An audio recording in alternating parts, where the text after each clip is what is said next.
ဒီနေ့မှာကျွန်မယူဆောင်လာတဲ့နှုတ်ကပတ်တော်ရှိတယ်။တချို့သောသူတွေကိုဖခင်တက်တဲ့စကားပြောမှဖြစ်တယ်။အာမင်။အဲ့တော့တစ်ခါတလေကျွန်တော်တို့နှုတ်ကပတ်တော်ကိုပြင်ဆင်တဲ့အခါမှာလာရောက်ကြတဲ့မိသားစုဝင်တွေကအလွှာပေါင်းစုံဖြစ်ကြတယ်။ပြောချင်တဲ့အရာကဝိညာဉ်ပိုင်းဆိုင်ရာမှာတယောက်နဲ့တယောက်မတူကြဘူး။တချို့သောသူကခြေခဲသောအစားအစာကိုစားနိုင်တယ်။ဆိုလိုတဲ့အရာကသူ့ရဲ့တက်တာထဲမှာသင်ကြားခြင်းနဲ့ဆိုင်တဲ့အရာတကယ်ကိုနည်းနည်းနဲ့ဆိုင်တဲ့နှုတ်ကပတ်တော်ကိုသူကပို့ပြီးတော့သဘောကျတဲ့အရာပို့ပြီးတော့စားသုံးခြင်းတဲ့အရာရှိနေတယ်။သို့တော့အချို့သောသူရဲ့အသက်တာထဲမှာတော့အခုမှသခင်ခရစ်တော်ဆိုတာဘာတူလဲဆိုတဲ့အရာကိုမိစမ်းနေတဲ့သူတွေလည်းဒီခမ်းမထဲမှာရှိနေကြပြန်တယ်။တချို့သောသူရဲ့အသက်တာထဲမှာလည်းအခုမှခရစ်ယာန်ဆိုတဲ့အရာကိုဒီနေ့ကကြီးကစမဲ့သူတွေလည်းရှိပြန်တယ်။ဒါကြောင့်မလို့နှုတ်ကပတ်တော်ဝင်ငှတဲ့သူတွေအနေနဲ့အခုလိုမျိုး Sunday ကိုရောက်လာတဲ့အခါမှာအားလုံးကို cover ဖြစ်ဖို့ရန်အတွက်ကျွန်တော်တို့ဝင်ငှတဲ့အခါမှာတချို့သောအပိုင်းတွေမှာရှင်းမပြနိုင်တဲ့အရာတွေရှိလိမ့်မယ်တချို့သောအပိုင်းတွေကိုပို့ပြီးတော့မှကျွန်တော်တို့ပြောပြရတဲ့အရာလည်းရှိပြန်ပါတယ်သို့တော့ဒီနေ့မှာတော့ဝင်ငှမဲ့နှုတ်ကပတ်တော်ကလူတချို့ကိုတိုက်ရိုက်စကားပြောတဲ့အရာဖြစ်လိမ့်မယ်အချို့သောသူတွေအနေနဲ့နားမလည်နိုင်သောအရာရှိပေမဲ့လည်းနားထောင်ပါဘုရားသခင်ကသင်ရဲ့ဝိညာဉ်ရေးရာတနေ့အဲ့ဒီအခြေအနေကိုရောက်လာတဲ့အခါမှာဘုရားသခင်သင်ကိုနားလည်နိုင်ဖို့အတွက်ဖွင့်ပြလိုက်မယ်ဆိုတဲ့အရာကိုကျွန်မယုံကြည်စိတ်ချတယ်အာမင်အာမင်အဲ့တော့ဒီနေ့နှုတ်ကပတ်တော်ရဲ့ကောင်းစဉ်ကဘာလဲဆိုတော့အမှုတော်ဆောင်ရဲ့အမှောင်ညများနှုတ်ကပတ်တော်ရဲ့ကောင်းစဉ်က The Dark Nights of God's Servants အဲ့တော့အမှုတော်ဆောင်တယောက်ရဲ့ဖြတ်တန်းရတဲ့ခက်ခဲတဲ့အချိန်ကာလနဲ့ပတ်သက်တဲ့အရာကိုကျွန်တော်တို့နှုတ်ကပတ်တော်ထဲမှာလေ့လာမှာဖြစ်တယ်အဲ့တော့လေ့လာတဲ့အခါမှာကျွန်တော်တို့ကြားဘူးနေကြအမှုတော်ဆောင်တွေရဲ့နာမည်ကိုကျွန်မနှုတ်ကပတ်တော်ထဲမှာမရှာဖွေထားဘဲနဲ့ကျွန်တော်တို့ကြားနေကြမဟုတ်တဲ့အမှုတော်ဆောင်2ယောက်ကိုကျွန်မဒီနေ့နှုတ်ကပတ်တော်ထဲမှာကျွန်မရှာဖွေတွေ့ရှိထားတယ်အဲ့တော့ဒီအမှုတော်ဆောင်2ယောက်ရဲ့အခြေအနေကိုတမန်ကျမ်းစာထဲမှာအခြေတဝက်အများအစားမဖော်ပြပေမဲ့လည်းရရှိထားတဲ့နှုတ်ကပတ်တော်ရဲ့ဒီနေ့ဖွင့်ပြချက်အတိုင်းပဲကျွန်မကဒီမှာရှိရမိသားစုတွေတယောက်ချင်းတိုင်းကိုနားလည်နိုင်ဖို့အတွက်ကျွန်မပြန်လည်ပြီးတော့ဝင်ငှမှာဖြစ်တယ်အဲ့တော့ဒီနေ့ပထမဦးဆုံးတယောက်ကဘာတူလဲဆိုတော့အာသက်ဖြစ်တယ်လိုက်ပြောပါအာသက်ရဲ့အကြောင်းကိုကြည့်လိုက်မယ်ဆိုရင်သူကစာလံသချင်းကိုရေးဆက်တဲ့ပုံကိုယ်တွေထဲကတစ်ယောက်ဖြစ်တယ်အဲ့တော့အာသက်ကသူစာလံ90စာလံ83နဲ့စာလံ83ကိုရေးဆက်ခဲ့တဲ့ပုံကိုယ်တစ်ယောက်ဖြစ်ပါတယ်အဲ့တော့သူ့အကြောင်းကိုပို့ပြီးတော့ဂါဂနာနာသိနိုင်ဖို့အတွက်ကျမတို့ကဘယ်ကိုလေ့လာရတယ်လဲဆိုတော့ရာဇဝင်ကျုပ်တွေကိုပြန်ပြီးတော့လေ့လာရတာဖြစ်တယ်အဲ့တော့ဒီပုဂ္ဂိုလ်ကဘယ်ဘုရင်လက်ထက်မှာရှိခဲ့တာလဲဆိုတော့ရှင်ဘုရင်ဒါဝိဒ်လက်ထက်မှာရှိခဲ့တဲ့ပုဂ္ဂိုလ်တစ်ယောက်ဖြစ်တယ်အဲ့တော့သူရဲ့အလောက်ကကျမတို့အားလုံးတော်တော်များများ worship leader တွေအားလုံးသိကြပါလိမ့်မယ်သူကတော့ကျမတို့ဆရာယူဒတန်ဘာသာပြန်ထားတဲ့ကျမ်းစာထဲမှာကြည့်လိုက်တဲ့အခါမှာကိုးကွယ်ခြင်းကိုဥဆောင်တဲ့သူတစ်ယောက်အနေနဲ့ပဲကျမတို့မြင်ရတယ်သို့တော်မြန်မာစမီကျမ်းစာအပြင်တော်၎င်းအခြားသောအင်္ဂလိပ်ကျမ်းစာတွေနဲ့ရှင်တွဲပြီးတော့မှလေ့လာဖတ်ရှုလိုက်တဲ့အခါမှာဒီထက်ပိုနဲ့နေတဲ့သူ့ရဲ့လှုပ်ဆောင်တဲ့အရာသူ့ရဲ့လှုပ်ဆောင်နိုင်တဲ့အစွမ်းတတ္တိတွေကိုမြင်ရပြန်တယ်အဲ့တော့ကဲဒီအမှုတော်ဆောင်တယောက်ရဲ့အတ္တတာထဲမှာဘလို့အမှောင်ညတွေကိုဖြတ်တန်းသွားလာခဲ့ရတယ်လေဆိုတဲ့အရာကိုသူရေးခဲ့တဲ့ဆက်ဆိုခဲ့တဲ့တချမ်းတွေကနေတစင်ကျမတို့သိရှိနိုင်တာဖြစ်ပါတယ်ကဲအဲ့တော့ဒီနေ့ကျမကျမ်းစာကိုကြည့်လိုက်တဲ့အခါမှာမြန်မာစံပီကျမ်းစာထဲမှာအာသက်ရဲ့လုပ်ငန်းနဲ့ပတ်သက်တဲ့အမှုတော်ဆောင်ခြင်းနဲ့ပတ်သက်တဲ့အရာကိုဖော်ပြတဲ့အခါမှာသူက prophet ပြုသည်လို့ရေးထားတယ်ဆရာကြီးယူရတဲ့ရဲ့ကျမ်းစာထဲမှာတော့ကိုးကွယ်ခြင်းကိုဥဆောင်သည်လို့ရေးထားပေမဲ့မြန်မာစမီကျမ်းစာထဲမှာတော့ prophet ပြုသည်ဆိုတဲ့စကားလုံးကိုရေးထားတယ်ဒါပေမဲ့ပို့ပြီးတော့ထူးခြားတဲ့အရာတခုကနောက်ထပ်ကျမ်းချက်မှာဟေဇကိမင်းကြီးလက်ထက်ကိုရောက်လာတဲ့အခါမှာအာသက်ကိုသူကဘလို့နာမည်ပေးထားတယ်ဆိုတော့ဗျာဒိတ်ရသူလို့ထပ်ပြီးတော့နာမည်ပေးထားပြန်တယ်ကဲအဲ့တော့ဒီနေရာမှာ prophet ပြုတာတို့ဗျာဒိတ်ရတယ်ဆိုတဲ့စကားလုံးကိုကျမတို့မြင်လိုက်ပြီဆိုရင်အနာဂတ်ကိုဟောတယ်ဆိုတဲ့အရာတချို့လောက်ကိုပဲကျမတို့ကနားလည်တတ်ကြတယ်သို့တော့အဲ့ဒီထက်နည်းနည်းတဲ့အရာတွေရှိတယ်ဆိုတဲ့အရာကိုသိစေချင်တယ်ဖျားသခင်ရဲ့ prophet တယောက်ကအနာဂတ်နဲ့ဆိုင်တဲ့အရာကိုပြောတဲ့အရာလည်းရှိနိုင်တယ်လို့ဖျားသခင်ရဲ့ဒီနေ့ဖွင့်ပြချက်အတိုင်းပြန်လဲပြီးတော့လူတွေကိုတိဆောက်တဲ့အရာရှိမယ်အားပေးနဲ့တိတ်တဲ့အရာရှိတယ်လို့ရန်ဖန်ရန်ခါမှာလည်းနောင်တလန်းထဲကိုပြန်ရောက်ဖို့ရန်အတွက်သွေးဆောင်တဲ့အမှုရာလည်း prophet ရဲ့နှုတ်ရှာပါဇက်တွေကထွက်လေရှိတယ်အဲ့တော့ prophet လို့ပြောပြီးဆိုရင်အနာဂတ်ကိုဟောတဲ့သူလို့ equation ချလိုက်တာထက်ဖျားသခင်ပြောခိုင်းသောဖွင့်ပြချက်ဖျားရဲ့တမန်တရားများကိုသစ္စာရှိစွာမပြတ်မကွက်ပြောဆိုတော်သူလို့ပြောရင်ပို့ပြီးတော့မှန်ကန်ပါလိမ့်မယ်အဲ့တော့ဒီနေ့နှုတ်ကပတ်တော်ကိုလေ့လာရတဲ့အခါမှာဒီအာသက်ရဲ့အတ္တတာထဲမှာဖြစ်ပြနေတဲ့အခြေအနေအားလုံးကိုသိနိုင်ဖို့ရန်အတွက်ကျွန်တော်တို့ကျမ်းစာတချို့ကိုဖတ်ဖို့ရန်အတွက်အရေးကြီးပါတယ်အတူတူကကျွန်မနဲ့အတူတူကျမ်းစာဖတ်ပေးဖို့အတွက်အဆင်ပြေပါသလားအဲ့တော့ရာဇဝင်ကျုပ်ပထမစာဆောင်အခန်းကြီး25အခန်းငယ်1ကနေ3ကိုကျွန်တော်တို့အတူတကွလေ့လာကြမှာဖြစ်တယ်ပြီးရင်တော့ကျမ်းစာများများဖတ်ဖို့ရန်အတွက်လိုအပ်ပါလိမ့်မယ်ကဲတော့အိမ်မှာကျမ်းစာမဖတ်ထားတဲ့သူကောင်းကြီးရှိတယ်နော်အဲ့တော့ကျမ်းစာတွေအများကြီးဖတ်ရမှာဖြစ်တယ်ရာဇဝင်ကျုပ်ပထမစာဆောင်အခန်းကြီး25အခန်းငယ်1ကနေ3တူကဖတ်ရအောင် ဒါဝိဒ်မင်းကြီးနှင့်မူအမှုတော်မြတ်အတွက်စောင်းကောင်းစောင်းပြလင်းကွင်းတို့ကိုတိခတ်၍ပရောဖက်ပြုနိုင်ရန်အာသက်ဟေမန်ယေရုတုံတို့ဤသားများထဲမှအချို့ကိုတည်တံ့ခွဲထား၏ဤသို့မှုတော်ထမ်းရန်ခွဲထားသူတို့၏အမိစင်းမှာအာသက်သားမြေတွင်ဇကုရယောသက်အာရှယေလတို့ဖြစ်ကြ၏အာသက်၏သားတို့သည်ရှင်ဘုရင်ညွှန်ကြားသည့်အတိုင်းပရောဖက်ပြုသောအာသက်၏လက်အောက်တွင်နေရကြ၏ယေရုတုံသားမြေတွင်ယေရုတုံ၏သားဂေဒလိဇေရိယေရှာယရှိမိဟာရှဘိမိတ်တတိပေါင်း6ယောက်တို့သည်ဖခင်ယေရုတုံ၏လက်အောက်တွင်နေရကြ၏သူတို့၏ဖခင်သည်စောင်းတီး၍ထာဝရဘုရားကိုကျေးဇူးတင်ချီးမွမ်းကပရောဖက်ပြုသောသူဖြစ်၏အဲ့တော့ဒီနေ့ဒီမှာ worship တင်ထဲမှာပါကြတဲ့မိသားစုဝင်တွေရှိကြလိမ့်မယ်တချို့သောသူတွေက worship ministry နဲ့ပတ်သက်ပြီးတော့အထူးသဖြင့် the CD မှာနော်ဒီနေ့အရန်အားကြကြတယ်နော် musicians အရန်ကောင်းတယ်နော်တကယ်ကိုဆိုတဲ့သူတွေလည်းအရန်ပိုင်နိုင်ကြတယ်ဆိုပြီးတော့မှ worship leader ဖြစ်လာခြင်းတဲ့ပုံကိုတချို့ရှိပါလိမ့်မယ်အမှန်တော့ကိုးကွယ်ခြင်းဆိုတဲ့အရာတစ်ခုကလေအတန်ကောင်းပြီးတော့ကျမတို့တီးခတ်နိုင်တယ်ဆိုတဲ့သူတွေကိုစင်မော်တင်ထားတာမဟုတ်ဘူးဖခင်ရဲ့အလေးအလာကိုနားလည်ပြီးတော့မှဖခင်ရဲ့ဖွင့်ပြခြင်းနဲ့ဖခင်ရဲ့တမန်တရားကိုပြန်လဲစေလွတ်မဲ့ပရောဖက်တွေကိုကျမတို့ကပြုစုပြောထောင်နေတာဖြစ်တယ်အာမင်ဒါကြောင့်အရေးကြီးပါတယ်အတန်ကောင်းတိုင်းဖခင်သုံးလို့မရဘူးတီးခတ်နိုင်တိုင်းဖခင်ကသူ့ရဲ့ကိုးကွယ်ခြင်းအတွက်ဖခင်ကနေရာချလို့မရဘူးဒါကြောင့်ဒီနေ့အသက်တာထဲမှာဒီနေ့ဖခင်ရဲ့ခေါ်ခြင်းကိုတည်တည်ကြကြနားလည်သဘောပေါက်ပြီးတော့အဲ့ဒီအထဲထဲမှာသစ္စာရှိစွာနဲ့အဆုံးတတ်အောင်သွားမဲ့သူတွေကိုဖခင်ကရှာနေတာဖြစ်တယ်ထိုကဲ့သို့သောသူကိုဘုရားသခင်ကစိတ်ဝင်စားတယ်ထိုကဲ့သို့သောသူကိုဘုရားသခင်ကဗိတ်သိပ်ပြီးတော့ချီးမြှောက်တာဖြစ်တယ်အာမင်ကဲတော့ဒီနေရာမှာကြည့်လိုက်တဲ့အခါမှာခုနကျမတို့တွေ့ခဲ့ရတဲ့လူစီယန်တွေအားလုံးကဒါဝိဒ်ရဲ့ worship တင်ထဲမှာရှိကြတဲ့ worship leader တွေဖြစ်ကြတယ်ဒါပေမဲ့ဒီမြန်မာစမီကျမ်းစာထဲမှာတော့ကိုးကွယ်ခြင်းချီးမွမ်းခြင်းဥဆောင်သူလို့တုံထားတာထက်သူကဘယ်လိုတုံထားတယ်လဲဆိုတော့တေးဂီတ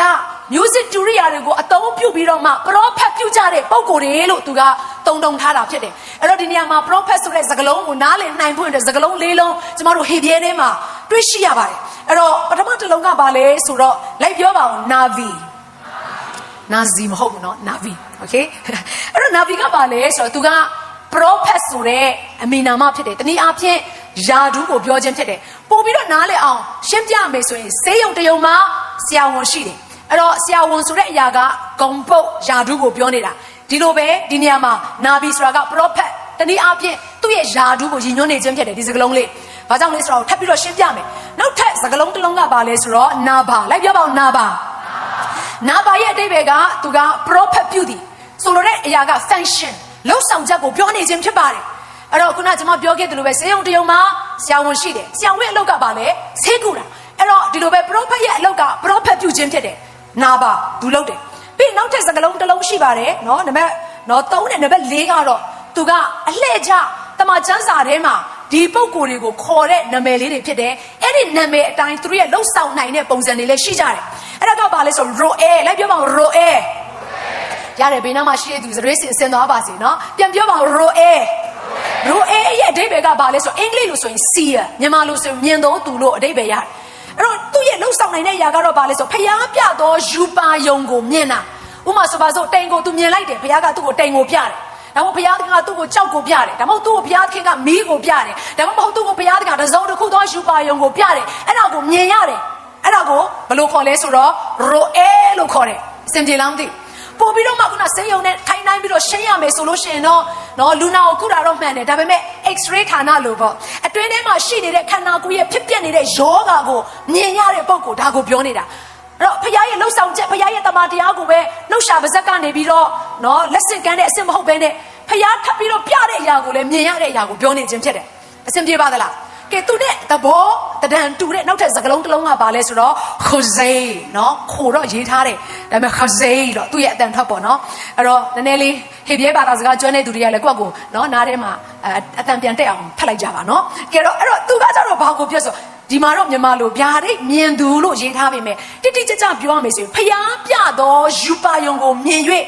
ဖျားဤရည်ရွယ်ချက်ကိုဘာဖြစ်လဲနားလေသဘောပေါက်သူအဲ့တော့နောက်ထပ်ပို့ပြီးတော့ရှင်းပြမယ်ဆိုရင်ကျမတို့ MRI ရိုက်တာသိလား MRI ရိုက်ဘူးတဲ့သူရှိလားမရိုက်ဘူးနော် X-ray ရိုက်တာတော့အားလုံးသိတယ် X-ray ဆိုတဲ့အရာကဒီအယိုးကဘယ်လိုပုံစံဘာဖြစ်နေလဲကျိုးသလားဆိုတဲ့အရာကိုလှမ်းမြင်ရတဲ့အတွင်းထဲကိုလှမ်းပြီးတော့ကြည့်လို့ရတဲ့အရာပေါ့ ဒါပေမဲ့ MRI ကကြတော့ diagnosis အထက်ထဲမှာရှိနေတဲ့အခြေအနေတွေအားလုံးကိုအတွင်းစစ်တိကျကျသိနိုင်ဖို့ရန်အတွက်ပို့ပြီးတော့မြင်ရတဲ့ဆက်တစ်ခုပေါ့ဆိုတော့သို့တော်လဲเนาะဒါ theology အရပြောမယ်ဆိုလို့ရှိရင်တော့ခုန Roe နဲ့ Jose ကိုသူကအပြန်အလှန်သုံးထားတာတော့ရှိတယ်တချို့တော့ကျမ်းစာပညာတတ်တဲ့ပုံကိုယ်တွေကတော့အခု Jose ကိုတော့ပို့ပြီးတော့မှနည်းနည်းသိတဲ့အရာလို့ပြောပြန်တယ်အဲ့တော့ဘာကြောင့်ဒီအရာလေးကိုကျွန်မရှင်းပြလဲဆိုတော့အာတက်က Jose ဖြစ်တယ်တချင်းဆိုရုံမဟုတ်ဘူးတေးကြီးတော့တိခတ်နိုင်ရုံမဟုတ်ဘူးတံပြိုင်သူများတွေထက်တချင်းရေးနိုင်တဲ့ပုံကိုယ်တယောက်အစ်မဲမဟုတ်တော့ဘဲနဲ့ဖယားသခင်ရဲ့ရှုထောင့်ဖယားသခင်ရဲ့နှလုံးသားစန္ဒဖယားရဲ့ဆိုလိုရင်းကိုသဘောပေါက်နားလည်နေတဲ့သူဖြစ်တယ်အတိအကျအဲ့တော့ဒီလိုမျိုးဖယားသခင်ပြတဲ့အရာအားလုံးကိုမြင်ရတဲ့ဒီပုံကိုယ်တယောက်ရဲ့အခြေအနေမှာအမောင်ညကိုဘာကြောင့်ဖြတ်တန်းသွားရတာလဲအဲ့တော့ဒါလေးကိုသိစေချင်တယ်အမှုတော်ဆောင်တိုင်းအမြဲတမ်းလင်းလင်းထင်းထင်းနဲ့တခါတည်းနေတာနေတဲ့နေ့တွေကိုဖြတ်တန်းရမယ်လို့သင်မထင်ပါနဲ့တချို့သောသူတွေကဒီခေတ်မှာရှိတဲ့အမှုတော်ဆောင်တွေအင်ဂျီလှလှလေးဝတ်ထားတာကားကောင်းကောင်းစီထားတာတိုက်တွေကားတွေနဲ့နေတယ်ဆိုတဲ့အရာကိုမြင်ပြီးတော့မှအမှုတော်ဆောင်လိုက်လုပ်ချင်တယ်ဆိုရင်အမောင်ညလာတဲ့အခါမှာအမောင်စုတဲ့အမှုတော်ဆောင်ပဲဖြစ်သွားနိုင်မယ်ပြောချင်တဲ့အရာကဒူးစိတ်နဲ့ရောထွေးပြီးတော့မှဒူးစိတ်ထဲမှာရှင်သန်နေတဲ့အမှုတော်ဆောင်တယောက်ဖြစ်သွားနိုင်တယ်လို့ကျွန်မပြောချင်တာပါဒါကြောင့်ဒီနေ့သူ့ရဲ့အတ္တထဲမှာကြည့်လိုက်တဲ့အခါမှာသူကြဆင်းသွားတယ်သူစိတ်ကြသွားတဲ့သူဖယားသခင်ကိုဘာကြောင့်လဲကိုတော့ဘာလို့ဒီလိုလုပ်ရတာလဲဆိုတော့မဲကုန်းကိုမဲသွားရလောက်တဲ့အထိဖြစ်ပျက်သွားတဲ့အခြေအနေဟာဘာကြောင့်လဲဆိုတော့ကျွန်တော်တို့လေ့လာသိရှိဖို့နဲ့အရေးကြီးတယ်။ဘာကြောင့်လဲဒီပုဂ္ဂိုလ်ရဲ့ယာတုကခုစေးနည်းဖယားရဲ့သဘောတဘာဝကိုနားလေရစ်သားနဲ့မြင်ရစ်သားနဲ့ဘာကြောင့်လဲတဲ့လဲဆိုတော့အရာကိုသဘောပေါက်ဖွင့်အတွက်ဖြစ်ပါတယ်။ကဲအဲ့တော့စာလံ83တခန်းလုံးဟာသူ့ရဲ့အတ္တထဲမှာကြာဆင်းခြင်းနဲ့ပြန်လဲပြီးတော့သူ့ရဲ့အတ္တဘုရားသခင်ပြန်လဲဆယ်ယူခြင်းနဲ့ဆိုင်တဲ့အရာနှစ်မျိုးစလုံးကိုမြင်ရတဲ့ကျမ်းစာဖြစ်တယ်။အဲ့တော့စာလံ83ခန်းငယ်2ကိုကျမတို့ဖတ်ရအောင်။သူဘာပြောထားလဲဆိုတော့သို့တော်ငါမူကခြေချော်လူမတက်ခြေလန်းလွဲလူမတက်ဖြစ်ခဲ့အကြောင်းမူကားဆိုးရုပ်သောသူတို့ကောင်းစားကြသည်ကိုငါမြင်၍ဝါကြွားတတ်သောသူတို့ကိုငါညူစုမိသောကြောင့်ဖြစ်၏အဲ့တော့ဒီနေရာမှာ envious ဆိုတဲ့စကားလုံးကိုရေးထားတယ်ငါအားကြမိတယ်တဲ့ဘလို့လူတွေကိုငါအားကြမိလေဘလို့လူတွေကိုငါမနာလို့ဖြစ်မိတယ်လဲဆိုတော့တဲ့ကျမ်းစာကဒီလိုရေးထားတယ်ဆိုးပင်မဲ့လည်းကောင်းစားနေတယ်တဲ့မြင်ဘူးလားပြီးရင်အတ္တထဲမှာဖယားမနဲ့တက်တဲ့လမ်းထဲမှာရှင်သန်နေပေမဲ့ချင်းမြောက်ချင်းခံစားနေရတဲ့သူတွေတေကန်ဒီအထိဝဝပြပြနဲ့စုံစုံလင်းလင်းတောက်တောက်ပြောင်ပြောင်နေနိုင်တဲ့သူတွေကိုသူမြင်တဲ့အခါမှာသူပေါက်ကွဲတယ်ဖယားသခင်ကဘာဖြစ်လို့ဒီလိုမျိုးလောက်ရတာလဲဆိုတဲ့အရာတွေကိုသူကစပြီးတော့ဖယားကိုမေခွန်းထုတ်တာဖြစ်တယ်ကဲအဲ့တော့သူခြေချော်သွားတယ်လို့မပြောဘူးနော်သူရဲ့ဝိညာဉ်ရေးအတ္တလုံးဝပျက်စီးသွားတယ်လို့မပြောဘူးခြေချော်လို့နေပါဖြစ်သွားစေတဲ့ဖယားသဘောကိုနားလေတဲ့သူတယောက်ရဲ့အခြေအနေကိုစင်ကြင်ရင်းနဲ့ကျမတို့အတ္တမတိမ်ရိမ့်ဖို့ရန်အတွက်တိဆောက်ဖို့ဖြစ်တယ်ဟာလေလုယာအဲ့တော့အခုဒီမှာသူကဒီလိုပြောတယ်အကြောင်းမှာတဲ့နော်ကျမတို့လိုက်ဖတ်လို့ရတယ်နော်အကြောင်းမှာထိုသူတို့ဒီသေသည့်အချိန်ထိဝေဒနာကိုမခံစားကြရပြီသူတို့၏ကိုယ်ခန္ဓာသည်လည်းဝါဖြိုးလျက်ရှိလူတို့ကြုံရသည့်အခက်အခဲပြဿနာမျိုးသူတို့၌မရှိအခြားသောသူများကဲ့သို့ထိပါနှောက်ယှက်ခြင်းကိုလည်းမခံရထို့ကြောင့်မာနသည်သူတို့၏လေဆွဲဖြစ်၏ရက်ဆက်ကြမ်းကြုတ်မှုအဝတ်သည်သူတို့ကိုလွှမ်းခြုံထား၏သူတို့၏မျက်စိသည်အစီဖြင့်မိုးမောက်လျက်ရှိသူတို့၏စိတ်အာယုန်သည်အထိန်အကွက်မဲ့လျက်ရှိသူတို့သည်ပြည့်ရည်ပြု၍စိုးညစ်စွာပြောဆိုတတ်ကြ၏ထောင်လွှားသောစိတ်ဖြင့်ဖိနှိပ်ချုပ်ချယ်မှုအကြောင်းကိုပြောဆိုတတ်ကြ၏သူတို့၏နှုတ်သည်ကောင်းကင်နှင့်စန့်ကျင်ဘက်ပြု၍သူတို့၏ရှာသည်လည်းကဘာမြေကြီးကိုလဲလှယ်တတ်၏ထို့ကြောင့်ကိုတော်၏လူမျိုးတော်တို့သည်သူတို့ဘက်သို့လှည့်သွား၍သူတို့၏ချမ်းသာကြွယ်ဝခြင်းရေကိုတောက်ကြ၏သူတို့ကဘုရားသခင်သည်မိတို့သိမည်နီအမြင့်ဆုံးသောအရှင်သည်အသိပညာရှိပါမည်လောဟုဆိုတတ်ကြ၏ကြည့်ရှုလောဤဒီကအစစ်အမြဲအေးချမ်းစွာနေရသည်ဆိုးရုပ်သောသူတို့ဘေဒီသူတို့သည်ဥစ္စာပစ္စည်းတိုးပွားဟယ်လိုကျမတို့ဒီလောကမှာအသက်ရှင်တဲ့အခါမှာအခုနအာသက်ပြောသလိုပဲဒီနှုတ်ကပတ်တော်နဲ့ဆိုင်တဲ့အရာတွေအားလုံးကျမတို့မြင်ဘူးကြတယ်တွေ့ဘူးကြတယ်မှန်ပါသလားအဲ့တော့သူ့ရဲ့တမိုင်းချောင်းကိုပြန်ပြီးတော့ကြည့်လိုက်မယ်ဆိုရင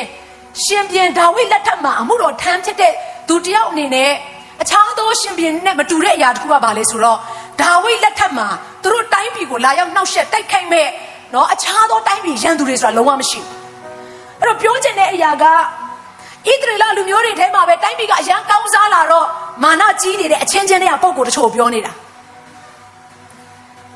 အချင်းချင်းတဲမှာယုံကြည်သူအချင်းချင်းတဲမှာလူမျိုးတွေအချင်းချင်းတဲမှာဖြစ်ပျက်နေတဲ့အချင်းတွေတခုကိုသူကမီးမောင်းထိုးပြတာဖြစ်တယ် တခါတလေမှုတော်ဆောင်ခြင်းတော့အတူတူပဲတခါတလေယုံကြည်သူအချင်းချင်းတော့အတူတူပဲဒါပေမဲ့အတွင်းထဲမှာရှိနေတဲ့ပြိုပြက်နေတဲ့အရာကိုသူကလမ်းမြင်တဲ့အခါမှာအထူးသဖြင့်စိတ်ဝိညာဉ်တော်ကိုပိုင်းခြားပြီးတော့နားလည်တဲ့သူတွေအဲ့ဆုကျေးဇူးကိုရထားတဲ့သူတွေအတွက်နော်ဒီအခုနအာသက်ခံရတဲ့ဒုက္ခဆင်းရဲခြင်းကတင်းနဲ့တော်တော်လေးသက်ဆိုင်နေမယ်လို့ကျွန်မဒီလိုပဲခံစားမိတယ်အဲ့တော့အခုဒီနေရာမှာလဲအာသက်ကအယံကိုသူ့အနေနဲ့မခံစားနိုင်တဲ့အရာဖြစ်လာတဲ့အခါမှာသူကဘာဆက်ပြောလဲဆိုတော့အကယ်စင်စစ်ငါသည်ငါဤစိတ်နှလုံးကိုတန်ရှင်းစင်ကြယ်စေ၍ငါဤလက်ကိုအပြစ်ကင်းခြင်းတဲ၌စေးကြောခဲ့သည်မှာအချင်းသေးတာဖြစ်၏ဘာကိုပြောနေရလဲငါဖျားနောက်ကိုလိုက်ပြီးတော့ဖျားအမှုတော်ကိုဆောင်ပြီးတော့မှတန်ရှင်းခြင်းနဲ့ငါနေတဲ့အရာတွေအားလုံးကအချင်းသေးပဲလေဒုစရိုက်ကိုလုတ်တဲ့သူတွေလည်းကောင်းကောင်းမွန်မွန်စားရတယ်ချီးမြှောက်ခံရတယ်ဆိုရင်အခုဖျားနောက်ကိုလိုက်ပြီးတော့မှငါကသူတို့လောက်တော့အချိန်တွေမရှိဘဲနဲ့ဒုက္ခဆင်းရဲခြင်းတွေမှာအခုလိုဖြစ်ကျော်နေရတယ်သူတို့ရဲ့အောက်မှာငါရောက်နေတယ်ဆိုဘာထူးလဲသူတို့လိန်တယ်လို့ငါလိန်လို့ရတာပဲသူတို့ဆဲတယ်လို့ငါဆဲလို့ရတာပဲသူတို့မကန်ပြောတယ်လို့ငါပြောလို့ရတာပဲသူတို့တတ်တယ်လို့သူတို့ခိုးတယ်လို့သူတို့နိုင်တယ်လို့ငါလုံးလို့ရနိုင်တာပဲဆိုတဲ့စကားလုံးရဲ့အတိတ်ပဲကိုပြောနေတာဒီလောကမှာရှိတဲ့လူတွေနော်ချမ်းသာကြွယ်ဝတဲ့အရာတွေကိုကျမတို့မြင်တဲ့အခါမှာအဲ့ဒီအတွေးတွေတစ်ခါတလေဝင်လာတတ်တယ်ဥပမာတစ်ခုပြောမယ် Facebook သုံးတယ် YouTube သုံးတယ် Instagram သုံးကြတယ် TikTok ကိုကျမတို့သုံးကြတယ်ဟုတ်လားအဲ့လိုသုံးတဲ့အခါမှာအနားမှာရှိတဲ့သူတွေရဲ့အခြေအနေကိုကြည့်တဲ့အခါမှာသူကတော့အောင်မြင်သွားပြီငါကတော့ဘုရားကြောင့်မှန်တက်ရတာနဲ့မအောင်မြင်သေးဘူးသူကတော့စေဖို့တဖို့ဆိုတာဘာမှမသိဘူးဒါပေမဲ့ငါကတော့စေဖို့တဖို့မှန်ထဲနေရတာနဲ့ငါရဲ့တက်တာထဲမှာဘာကြောင့်ငွေချင်းနဲ့ဆိုင်တဲ့လွတ်မြောက်ခြင်းမရသေးတယ်လဲဆိုရင်တင်မင်းနေတဲ့မိကုံကိုဘုရားသခင်တင့်ကိုချစ်လို့ဒီနေ့မှာနှုတ်ကပတ်တော်အပြည့်အဖြေပေးနေတာဖြစ်တယ်ဟာလေလုယာဖြစ်တဲ့နာကဘာလဲဆိုတော့ဘုရားကိုမြင်တော်သူဖြစ်ပေမဲ့အမြင်အာရုံကိုလောကနဲ့ဆိုင်တဲ့အရာတွေကို focus ထားလိုက်လို့ပြဿနာတက်တာအခုသူမြင်နေတဲ့အရာကဘာဖြစ်တော့မာနကြီးတဲ့သူတွေကိုသူက focus ထားလာပြီဘုရားကိုသူ focus မထားတော့ပေးစိုးညက်တဲ့သူတွေကိုသူ focus ထားလာပြီချမ်းသာကြွယ်ဝလာတဲ့သူတွေဘလို့ပုံစံနဲ့ကြွယ်ဝလာတာလဲသူစိတ်ဝင်စားလာပြီဘလို့ပုံစံနဲ့နာမည်ကြီးလာတာလဲဖျားကိုမကြောက်တဲ့သူတွေလူတွေကိုဖိနှိပ်ချုပ်ချယ်တဲ့သူတွေမတရားပြောတဲ့သူတွေလူဆိုးတခိုးတွေကိုပဲသူကအာယုံစိုက်တဲ့အခါမှာဖျားသခင်ရဲ့တတ်နိုင်ခြင်းဖျားသခင်ရဲ့ကောင်းမြတ်ခြင်းကိုမေ့လျော့သွားကုန်ဒါကြောင့်မို့ဒီလောကနဲ့ဆိုင်တဲ့အရာကိုကျမတို့အာယုံစိုက်ခြင်းဆိုတဲ့အမြင်တွေကနေဖျားကိုအာယုံစိုက်ခြင်းဘက်ကိုကျမတို့ပြန်လှည့်ဖို့ရန်အတွက်ဖျားသခင်ကတင့်ကိုချစ်လို့နှိုးဆော်နေတာဖြစ်တယ်အာမင်ကျမတို့အမြင်တွေအားလုံးဖျားထံကိုပြန်လှည့်ဖို့ရန်အတွက်ဒီနေ့ဟာတင့်ကိုဖျားသခင်တိုက်ရိုက်စကားပြောတဲ့အချိန်ဖြစ်တယ်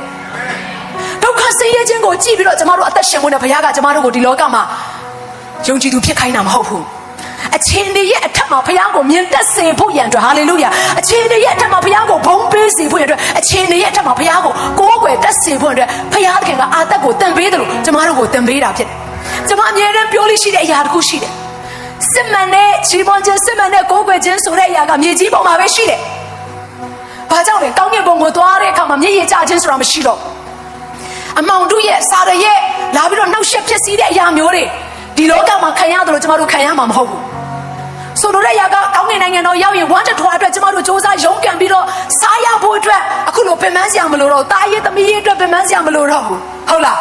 းမနေ့ပြန်နေဖို့ပူပင်စရာမလိုတော့ဘူးတိုးတော့ကျမတို့ကဒီလောကမှာရှိနေတဲ့အချိန်မှာမနေ့ရဲ့သွေးဆောင်ခြင်းနော်လူဆိုးတွေရဲ့ဖျားယောင်ခြင်းအိုးမျိုးစုံသောစိတ်ခေါ်ခြင်းတွေချားထဲမှာကိုရောရဲ့ကိုရောကိုပဲကျွန်တော်ကြည့်မျောပါတယ်ကိုရောကသာလည်းအကောင်းမြတ်ဆုံးသောဘုရားဖြစ်တယ်ကိုရောဘုရားကသာလည်းသားအတွက်ထမြောက်လမ်းကိုပြင်ဆင်ပေးနိုင်သောဘုရားရှင်ဖြစ်တယ်ကိုရောကအကောင်းမြတ်ဆုံးသောဘုရားအကြီးမြတ်ဆုံးသောဘုရားဘုရားတကာတို့ရဲ့ဘုရားဘုရင်တကာတို့ရဲ့ဘုရင်လို့ချီးမွမ်းနိုင်တဲ့အရာကမှဒုက္ခဆင်းရဲခြင်းတွေကနေဘုံပေးနိုင်တဲ့အရာကမှစစ်မှန်တဲ့ချီးမွမ်းခြင်းကိုးကွယ်ခြင်းဖြစ်တယ်အဲ့ဒီအရာကိုတက်လန်းနိုင်ဖို့အတွက်အာသက်ကိုဘုရားကသင်ပေးတာဝိညာဉ်ရေးရတဲ့မှာနောက်တစ်ဆင့်ကိုကျမတို့ကိုဘုရားသခင်ကခေါ်ဆောင်ဖို့အတွက်ပြင်ဆင်တဲ့အခါမှာဘုရားသခင်ကဒီလိုနည်းတွေနဲ့ကျမတို့ကိုသင်ပေးတယ်။ကောင်းမြတ်သောဘုရားနာမဘုန်းကြီးမင်္ဂလာရှိပါစေ။အာမင်။အဲ့တော့အာသက်ကတမန်ကျမ်းစာထဲမှာသူဖြစ်သွားတဲ့အခြေအနေကိုကြည့်လိုက်တယ်ဆိုရင်နော်သူကလူတွေကိုကြည့်ပြီးတော့မှဘုရားရဲ့ကောင်းမြတ်ခြင်းကိုမမြင်တော့တဲ့အတွက်ကြောင့်မလို့အခုလိုမျိုးသူ့ရဲ့နှုတ်ရှာပါဇက်ထဲကနေငါကောင်းတာလုပ်နေလဲဘုရားအမှုတော်ကိုဆောင်နေလဲအပေါ်ပါပဲဆိုတဲ့စကားလုံးကိုသူကစတင်ပြီးတော့ပြောမိတာဖြစ်တယ်။ဒါပေမဲ့အဲ့ဒီအရာအားလုံးကိုပြောင်းပြန်လှန်သွားတဲ့ကျမ်းစာတစ်ပိုက်ရှိတယ်။အဲ့ဒီအရာကအရန်ကိုအောစရာကောင်းတယ်။ကျွန်မအခန်းငယ်16မှာတွေ့တယ်။စာလံ83ခန်းငယ်16ကျွန်မတို့အတူတူဖတ်အောင်ကျွန်ုပ်ဒီဘုရားသခင်ဤတန်ရှင်းရာဌာနတော်ထဲသို့ဝင်သည့်အခါမှသာသူတို့ဤနိဂုံးကိုသိရှိနားလည်ရပါဟာလေလုယာအမှန်တော့သူကအမြင်ကလေးတစ်ချက်မှားသွားတာချော်လဲလူနေပါအသက်တာထဲမှာဆုံးရှုံးလူနေပါတည်ဖြစ်သွားတယ် ဒါကြောင့်မို့ကျမတို့ဒါလေးကိုသတိရစေခြင်းနဲ့တခါတည်းကျမတို့နော်အိမ်ရှိပဲဖြစ်ဖြစ်ကျမတို့အိမ်မှာမှန်နေရှိတဲ့သူတွေပဲဖြစ်ဖြစ်အပြစ်တစ်ဖက်ကိုလမ်းကြည့်လိုက်မယ်ဆိုရင်ဖုံရှိနေတဲ့မှန်ကဘယ်တော့မှအမြင်မရှင်းလင်းနိုင်ဘူးဒီလိုပဲဘုရားသခင်ကိုမျှော်ကြည့်မယ်လို့ကျမတို့စဉ်းစားပြီးဆိုရင်ဒီလောကမှာရှိတဲ့လူတွေရဲ့အားနည်းချက်ကိုသင်အဲ့ဒါကို focus ထားပြီးကြည့်မယ်ဆိုရင်ဘုရားသခင်ရဲ့ကောင်းမြတ်ခြင်းအစုံအလင်ကိုသင်ရှင်းရှင်းလင်းလင်းမြင်နိုင်မှာမဟုတ်ဘုရားသခင်ကိုဖွင့်ပြပါစေအာမင်ဒီလိုပဲကျမတို့နော်ကျမဒါလေးကိုအရင်ပြောပြချင်တယ်အဲ့ဒါကဘာလဲဆိုတော့ကျမတို့ဒီလေရင်စီးတဲ့အခါမှာလေအောက်ကနေအပေါ်ကိုသွားလိုက်တဲ့အချိန်မှာအပေါ်ရောက်တော့အောက်မှာရှိတဲ့အရာတွေအားလုံးကတသေးလေးဖြစ်သွားတယ်သတိထားမိလားမသိဘူးလေရင်စီးဘူးတဲ့သူတွေသိလိမ့်မယ်ဒါပေမဲ့မြေကြီးပေါ်မှာရှိနေတဲ့အချိန်မှာတော့ဟိုဟာကိုလည်းမမြင်ရဒီဟာကိုလည်းမမြင်ရအရန်ကိုကြီးနေတဲ့အဆောက်အဦတွေကိုကိုရောက်နေတယ်လို့ခံစားရတယ်အဲ့တော့ဒီနေရာမှာဒါလေးကိုစဉ်းစားဆင်ခြင်စေချင်တယ်အမြင်ပြောင်းသွားတာနဲ့မြင်တဲ့ပုံစံပြောင်းသွားတာနဲ့အောက်ကဘာမှမပြောင်းလဲသွားဘူးနော်မြင်တဲ့ပုံစံပြောင်းသွားတာနဲ့စိတ်ရဲ့အခြေအနေလည်းပြောင်းသွားတယ်ခဏခဏစိတ်တက်ကြပြီခဏခဏဝမ်းနေပြီခဏခဏမကျင်မနဲ့ဖြစ်နေတဲ့အရာတွေမနာလိုစိတ်တွေတိုးပွားလာတယ်ဆိုတဲ့အရာတွေအားလုံးကဘယ်ထဲကနေဖြစ်နေတာလဲဆိုတော့အောက်ရဲ့မြေကြီးပေါ်မှာကြည်နေတဲ့အခြေအနေကနေဖြစ်နေတာဒါကြောင့်ဘုရားကဘာဖြစ်ဆိုအထက်အရာကိုဆွဲလန်းပါတဲ့အာမင်ရွေးသွားကွယ်ပြောက်တဲ့အရာတွေထဲမှာမဟုတ်ဘဲနဲ့မပြောင်းမလဲမပြည့်မစီတည်ရှိနိုင်တဲ့မမြင်ရတဲ့ထောင်ရတဲ့စိုက်တဲ့အရာကိုစတင်ပြီးတော့ဆွဲလန်းဖို့အတွက်ဘုရားသခင်ကကျွန်တော်တို့တယောက်ချင်းစီကိုစိန်ခေါ်နေတာဖြစ်တယ်ဒီနေ့သင်ကြားနေတဲ့စိတ်ဓာတ်တွေအပေါ်ပြောက်ကောက်တင်နိုင်ဖို့ရအတွက်လုံနိုင်တဲ့အရာတစ်ခုပဲရှိတယ်အဲ့ဒါကအထက်အရာကိုမျှော်ကြည့်ဖို့ဖြစ်တယ်တနည်းအားဖြင့်ဘုရားကိုမျှော်ကြည့်ဖို့ဖြစ်တယ်ဘုရားကိုအာရုံစိုက်ဖို့ဖြစ်တယ်ဟာလေလုယာဘေးကိုကြည်တိုင်းခွန်အားရစရာတွေတွေ့ချင်မှတွေ့လိမ့်မယ်အောက်ကိုကြည့်တဲ့အခါမှာလည်းစိတ်ဓာတ်ကြစရာတွေဖြစ်ကောင်းဖြစ်နိုင်တယ်ဒါကြောင့်ကျွန်တော်တို့လုပ်ရမယ့်အရာကအာသာရဲ့အမြင်ပြောင်းတယ်လို့အထက်အရာကိုစပြီးတော့ကျွန်တော်တို့ကြည့်မြင်တတ်ဖွင့်အတွက်အရေးကြီးပါတယ်အစမှာတော့ဟိုလူကဒီလိုဖြစ်တယ်ဒီလူကဒီလိုဖြစ်တယ်ဆိုတော့အာသာရဲ့စကားလုံးတွေကဘုရားရဲ့မျက်မှောက်တော်ထဲကိုဝင်လိုက်တဲ့အခါမှသာလင်းတဲ့ကိုတော်ဆိုပြီးတော့စကားလုံးကပြောင်းသွားတယ်ဒါကြောင့်အိမ်ထဲမှာကျမတို့မငြိမ်မသက်ဖြစ်နေတဲ့အရာအလောအကိုင်တွေထဲမှာမိသားစုတွေထဲမှာပြဿနာတက်ပြီးတော့မှတယောက်နဲ့တယောက်လက်ညှိုးထိုးနေတဲ့အရာကဘာကြောင့်လဲဆိုတော့ဘုရားကိုကြည့်တာမဟုတ်လူကိုကြည့်နေလို့ဖြစ်နေတဲ့ပြဿနာအာမင်ဟာဆရာမရဲ့လောကမှာနေတော့လူချင်းချင်းပဲမြင်ရမှာပေါ့သူ့ကိုမှမကြည့်ဘယ်လိုကြည့်ရမှာလဲလို့ပြောလိုက်ဒါပေမဲ့သူ့ကိုကြည့်တာတော့မှန်ပါတယ်ဒါပေမဲ့သူ့ထဲထဲမှာသူ့ကိုဖန်ဆင်းထားတဲ့ဘုရားရှိတယ်ဆိုတဲ့အရာကိုလည်းမြင်စေချင်တယ်ဟာလေလုယာသူ့အတွက်ဘုရားသခင်ကြီးမားတဲ့အကြံစီရှိတယ်ဆိုတဲ့အရာကိုလည်းမြင်တတ်မယ်ဆိုရင်ကျမတို့ကလူတွေကိုကြည့်တဲ့အခါမှာသူကတော့ဒီလိုဖြစ်တယ်ဟိုလူကတော့ဟိုလိုဖြစ်တယ်ဆိုတဲ့အရာထဲကနေဘယ်နဲ့ဘယ်တွေကိုပြောင်းသွားလဲဆိုတော့ဘုရားသခင်ရဲ့ကောင်းမြတ်ခြင်းနဲ့ဘယ်တွေကိုပြောင်းသွားတာဖြစ်တယ်အာမင်ဘေးနားမှာရှိတဲ့သူကိုပြောပါသင်ဟာကျွန်ုပ်အတွက်အလွန်တန်ဖိုးရှိသောပုဂ္ဂိုလ်ဖြစ်တယ်ဘုရားသခင်ပေးတဲ့မိသားစုဝင်ဖြစ်တယ်ပြောပါသင်သက်တာထဲမှာကောင်းမြတ်ခြင်းတွေပဲမြင်ရတယ်ထပ်ပြောပါဦးဟာလေလုယာဟာလေလုယာအဲ့ဒီအချိန်မှာသူတန်ရှင်းရဌာနတော်ထဲသို့ဝင်သည့်အခါမှသာဆိုတဲ့ကျမ်းချက်ကလေးပြီးသွားတာနဲ့သူကဘာတွေဆက်တွေ့ရလဲဆိုစာလံ83-25ကနေစပြီးတော့ဖတ်လိုက်မယ်ဆိုကျွန်မနဲ့တူတူဖတ်ပေးပါအောင်ကောင်းကင်ဘုံ၌ကိုရောမတပါအကျွန်ုပ်တွင်နေသူရှိသည်ခဏလေးနေပါအောင်အစတော့ကသူပြောတဲ့ຢာကကျွန်ုပ်မှာတော့ဘာမှမရှိပါဘူးလို့ပြောနေတဲ့အချိန်တွေကနေပြီးတော့မှအပေါ်ကိုလှမ်းကြည့်လဲဘုရားကိုပဲမြင်တော့တယ်အောက်ကိုလှမ်းကြည့်လဲဘုရားကိုပဲမြင်တော့တယ်ဘေးကိုလှမ်းကြည့်လဲဘုရားကိုပဲမြင်တော့တယ်ဟာလေလုယာအရှင်တော်ကတော့ကျွန်ုပ်မှာဘာမှမရှိပါဘူးလို့ပြောတဲ့သူကကိုရောမတပါအကျွန်ုပ်တွင်မိသူရှိသည်တဲ့တချို့သောသူတွေတဲ့နဲ့တရဲ့မိသားစုအတွက်ကောင်းချီးမင်္ဂလာဖြစ်စေမဲ့ယူဆောင်လာပေးမဲ့အခွင့်အရေးတွေကိုယူပေးမဲ့ပုံကိုအချိန်ဆက်တယောက်မျှမရှိနေပါစေ။တင့်ကိုစိတ်ဝင်စားတဲ့သူတယောက်မျှမရှိနေပါစေ။ကောင်းကင်ဖခင်တင့်ကိုစိတ်ဝင်စားတယ်။လူရဲ့နီးလန်းကတော့အချိန်ဆက်ရှိရင်ထပ်ကိုရောက်မယ်ဆိုတဲ့နီးလန်းရှိပေမဲ့ဖခင်ရဲ့နီးလန်းကတော့ငါ့ကိုချိတ်ဆက်ထားငါတို့ရောက်မဲ့ပန်းတန်ကိုအရောက်ပို့ပေးမယ်လို့ဖခင်ကတာဝန်ယူတော့ဂရုပေးတော့ဘုရားရှင်ဖြစ်တယ်။ဟာလေလုယာအဲ့တော့သူဘာဆက်ပြောလဲဆိုတော့မြေကြီးပေါ်၌လေဖတ်ပါအောင်ကိုတော်မတပါအခြားမိသည့်အရာကိုများကျွန်တော်အလိုမရှိပါအစားတော့ငါအလိုမျိုးမပြောခဲ့ဘူးနော်တန်ရှင်းရထားတာလို့ခေါ်တဲ့ဘုရားရဲ့မျက်မှောက်တော်ထဲမှာမဝင်ခင်တော့ကတော့သူများတွေချီးမြှောက်ခြင်းခံရတယ်ကျွန်တော်အလှည့်ဘယ်တော့လာမှလဲဆိုတဲ့ပုံကောကအခုကျတော့ကိုတော်ကလွယ်ပြီးတော့ကျွန်တော်လိုချင်တာဘာမှမရှိတော့ပါဘူးဒါဆိုကျွန်တော်ရဲ့နှလုံးသားတွေကိုရကလွဲပြီးတော့အခြားကျွန်တော်လိုချင်တဲ့အရာဘာမှမရှိပါဘူးဆိုတဲ့အရာပြန်ရောက်လာဖို့ရအတွက်ကျမတို့နေရမယ့်နေရာကတန်ရှင်းရဌာနဖြစ်တဲ့ဘုရားရဲ့မျက်မှောက်တော်ဖြစ်တယ်ဘုရားသခင်နဲ့စကားပြောခြင်းဖြစ်တယ်ဘုရားသခင်နဲ့မိတ္တဟာရဖွင့်ခြင်းဖြစ်တယ်အခြားနည်းလမ်းမရှိဘူးတန်ရဲ့စိတ်နှလုံးထဲမှာရှိနေတဲ့အမှုဆောင်တဲ့အခါမှာအမောင်ညတွေကိုဖျက်ဆီးနေရတယ်ဆိုတဲ့စိတ်ဝိ ဉဏ်ကိုလွတ်မြောက်ခြင်းပေးမဲ့နေရာကဖခင်သခင်ရဲ့မျက်မှောက်တော်ဖြစ်တယ်အာမင်ဟာလေလုယာဖခင်ဖွင့်ပြပါစေသူဆက်ပြောတယ်အကျွန်ုပ်ဤကိုယ်ခန္ဓာနဲ့အကျွန်ုပ်ဤစိတ်နှလုံးသည်အားအင်ကုန်ခန်းတော်လေဖခင်သခင်သည်အစဉ်အမြဲအကျွန်ုပ်စိတ်နှလုံးဤအစွမ်းတတ္တိအကျွန်ုပ်ဤဝေစုအကျွန်ုပ်ဤဝေစုဖြစ်တော်မူဟာလေလုယာမမတဲ့ဒီလောကထဲမှာကျွန်တော်အမှုတော်ဆောင်တဲ့အခါမှာကျွန်တော်ဖခင်တရားအနေနဲ့ခေါ်ခြင်းခံရတဲ့အခါမှာမိခင်တရားအနေနဲ့ခေါ်ခြင်းခံရတဲ့အခါမှာသားသမီးအနေနဲ့ခေါ်ခြင်းခံရတဲ့အခါမှာအလုံးလုံးဖို့ရတော့ဝန်တန်းတရားအနေနဲ့အခုချိန်မှာခွဲခန့်ခြင်းကိုခံရတဲ့အခါမှာအကျွန်ုပ်ရဲ့ကိုယ်ခန္ဓာနဲ့စိတ်နှလုံးဟာပြန်မှန်းလွှမ်းနေပါတယ်အားအင်ကုန်ခန်းပါတယ်ဒါပေမဲ့ recharge လုပ်လို့ရတဲ့နေရာတစ်နေရာရှိတယ်အဲ့ဒါကဘုရားရဲ့မျက်မှောက်တော်ဖြစ်တယ်ဒီနေ့မှာကျွန်မရဲ့ဖုန်းကိုကျွန်မ recharge လုပ်ဖို့ရတော့ကြည့်လိုက်တော့နော်ကျွန်မရဲ့ဖုန်းကနည်းနည်းလေးအားပြည့်နေသေးတယ်ပေါ့ဒါပေမဲ့လည်းဘုရားเจ้าကိုယူလာမယ်ပေါ့ဒါပေမဲ့ဘုရားเจ้าကိုလာတဲ့အခါမှာဖုန်းကအားနေသွားနိုင်တဲ့အတွက်ကြောင့်မလို့ကျွန်မဘာလုပ်လဲဆိုတော့ကျွန်မတို့အားဖြည့်တဲ့ဆက်ကလေးဘယ်လိုခေါ်တာဖုန်းအားပါဝါဘန်ဟုတ်တယ်သုံးနေကြမဟုတ်ဘူးဒီမှာတော်သားတရားကျွန်မတခုခုဆိုရင်ဖုန်းနဲ့အကြာကြီးသုံးတတ်တဲ့သူမဟုတ်တော့လေနော်တိုးတော်လည်းဒီနေ့မှာတော့ကြမ်းကြက်ကလေးတွေတချို့ကိုကျွန်မ power point လုပ်တဲ့သူတွေကိုတခါတည်းပြန်ပြီးတော့ correction လုပ်ဖို့ရတဲ့ဖုန်းကအားလုံးပါပဲဆိုပြီးတော့မှအဲ့ဒီ power bank လေးကိုကျွန်မအားသွင်းတယ်အဲ့အချိန်မှာဘုရားစကားပြောတယ်အမှုတော်ဆောင်တွေက power bank နဲ့တူတယ်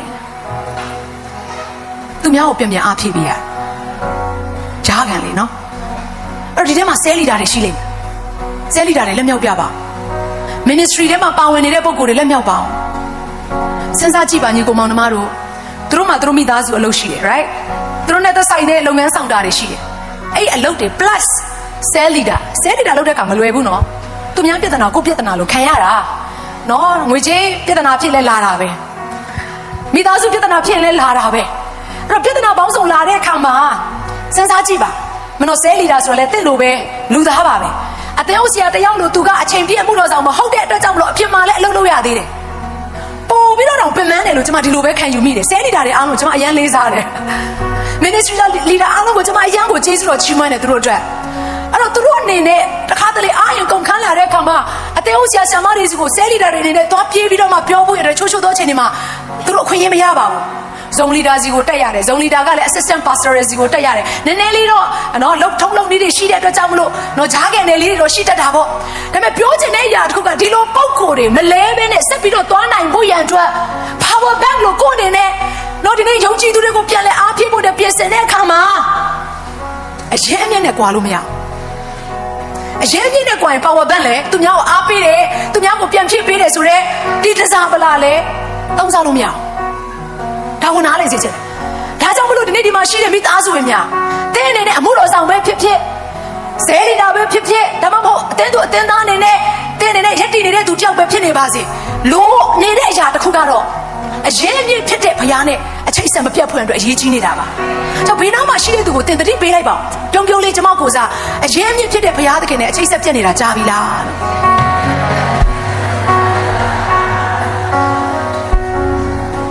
ချိတ်ဆက်မပြတ်ဘူးဆိုတော့သဘောပေါက်လာတဲ့အရာကကိုတော်ကအကျွန်တော်ရဲ့ဝေစုဖြစ်တယ်ရှုံးတာတစ်ခုမှမရှိဘူးဖခင်ကကျမတို့ရဲ့ဝေစုဖြစ်တယ်ကျမတို့ရဲ့အစွမ်းတတ္တိဖြစ်တယ်ကျမတို့ရဲ့ခွန်အားဗလာဖြစ်တယ်ကျမတို့ရဲ့အကွဲအကာဖြစ်တယ်ဆိုတဲ့အရာကိုသဘောပေါက်တဲ့သူကငါရှုံးနေတယ်လို့ဘယ်တော့မှမခံစားရအောင်ငါအနိုင်ကျင့်ခံနေရတယ်လို့ဘယ်တော့မှမခံစားရအောင်ကျမတို့ခံစားတဲ့အရာတစ်ခုကဘာလဲဆိုတော့ငါအကျိုးဟာကောင်းကင်မှာကြီးတယ်ဟာလေလုယာကြီးတော်မူကိုဖခင်ပြုနေတယ်ဆိုတဲ့အရာကိုခံစားရစေတယ်ဘုရားနာမဘုန်းကြီးမင်္ဂလာရှိပါစေအာမင်ကဲနောက်ထပ်အမှုတော်ဆောင်တယောက်ရှိတယ်သူရဲ့နာမည်ကဘာယုတ်လို့ခေါ်တယ်လိုက်ပြောပါဦးဘာယုတ်နော်အယုံမဟုတ်ဘူးနော်ဘာယုတ်โอเคအဲ့တော့ဘာယုတ်ဆိုတဲ့နာမည်ကသူကဟေဘရဲလိုမှာမင်္ဂလာရှိတော်သူ blessed လိုက်ပြောပါဦးမင်္ဂလာရှိတော်သူဒါပေမဲ့နော်မင်္ဂလာရှိတော်သူစကားလုံးကလှပေမဲ့ဘာယုတ်ဆိုပြီးတော့မှမြန်မာလိုတမ်းမှိတ်ပြန်တော့လဲနားထဲမှာတိတ်တော့ကြားလို့မကောင်းမြန်မာမှုပြုထားတဲ့အတန်ထွက်ဆိုတော့နော်ဒါပေမဲ့ဟေဘရဲဘာသာစကားထဲမှာဒီနာမည်လေးကတိတ်လှတာအဲ့တော့ဘာယုတ်ရဲ့တက်တာကိုကြည့်လိုက်မယ်ဆိုရင်သူကထူးခြားတယ်သူ့ကိုဘုရားသခင်ခေါ်တဲ့ပုံစံကသူများတွေလို့တရားဟောဖို့ရန်အတွက်တီးတဲ့ဘုရားရဲ့ဖွင့်ပြချက်တွေနဲ့ရရှိထားတဲ့ပုံကိုမဟုတ်ဘူးဘာယုတ်ကတော့တစ်စိတ်ကံပြန်ပြီးတော့မှအစေခံပေးရတဲ့ပုံကိုတယောက်ဖြစ်ပါတယ်ပြောလိုက်မယ်ဆိုလို့ရှိရင်နော်တကယ်ကိုလူထင်ပေါ်နေတဲ့ပုံကိုတယောက်မဟုတ်ဘူးပေါ့အနောက်မှာအမှုတော်ဆောင်နေရတဲ့ပုံကိုတယောက်နဲ့သွားပြီးတော့နှိုင်းရှင်လို့ရတယ် အဲ့တော့ဘာယုရဲ့အသက်တာကိုကြည့်လိုက်တဲ့အခါမှာသူကဘလို့ပုံကိုမျိုးဖြစ်တယ်လေဆိုတော့ကျမတို့အားလုံးယေရမိကိုသိကြလိမ့်မယ်ယေရမိအနာဂတ်ကျမ်းအားလုံးဖတ်ဖူးပါသလားအဲ့တော့ယေရမိအနာဂတ်ကျမ်းထဲမှာရေးထားတဲ့အရာတချို့ဟာဘာယုရေးထားတဲ့အရာတွေလည်းပါပါတယ်ဘာကြောင့်ဒီလိုပြောတယ်လဲဆိုတော့ယေရမိကထောင်ထဲမှာအဖမ်းခံရတဲ့အချိန်မှာဖျားပြောတဲ့စကားတွေကိုပြန်လည်ပြီးတော့မှရေးသားဖို့ရန်အတွက်ယေရမိကဘာယုကိုအကူအညီတောင်းခဲ့တာဖြစ်တယ်အမှန်တော့ဘာယုကစရေးတယောက်ပဲဖြစ်တယ်ဒါစာရေးတဲ့သူတယောက်ပေါ့နော်စရေးပေါ့အဲ့တော့ဒီပုဂ္ဂိုလ်နဲ့ပတ်သက်ပြီးတော့တမန်ကျမ်းစာထဲမှာဖွင့်ပြထားတဲ့အရာရှိတယ်ယေရမိ36:4-9ကိုအတူတူကဖတ်ရအောင်အဆင်ပြေပါသလားနှုတ်ကပတ်တော်ကိုဝန်ခံရအောင်ထို့အခါယေရမိသည်နေရိသားဘာယုတ်ကိုခေါ်ပြီးလင်ထာဝရဘုရားမိန့်တော်မူသည်များသောစကားတော်တို့ကိုပြန်ပြောသည့်အတိုင်းဘာယုတ်သည်စာလိပ်၌ရေးထားလေ၏ယေရမိကလည်းငါသည်အချုပ်ခံလျက်နေရသောကြောင့်ဗိမာန်တော်သို့မသွားနိုင်တင်သွားလောငါပြန်ပြောသည့်အတိုင်းတင်သည်စာလိပ်၌ရေးထားသောထာဝရဘုရား၏စကားတော်တို့ကိုအစာရှောင်သောနေ့တွင်ဗိမာန်တော်၌ရှိသောသူတို့အားဖတ်လောအမျိုးမျိုးအရွာရွာကလာသောယုဒလူတို့အားလည်းဖတ်လောသူတို့သည်အသေးအသေးလိုက်ဖူးသောအာဓမလမ်းကိုရှောင်လျက်ထာဝရဘုရားအားပြည့်ဝ၍ဆုတောင်းကောင်းဆုတောင်းကြလိမ့်မည်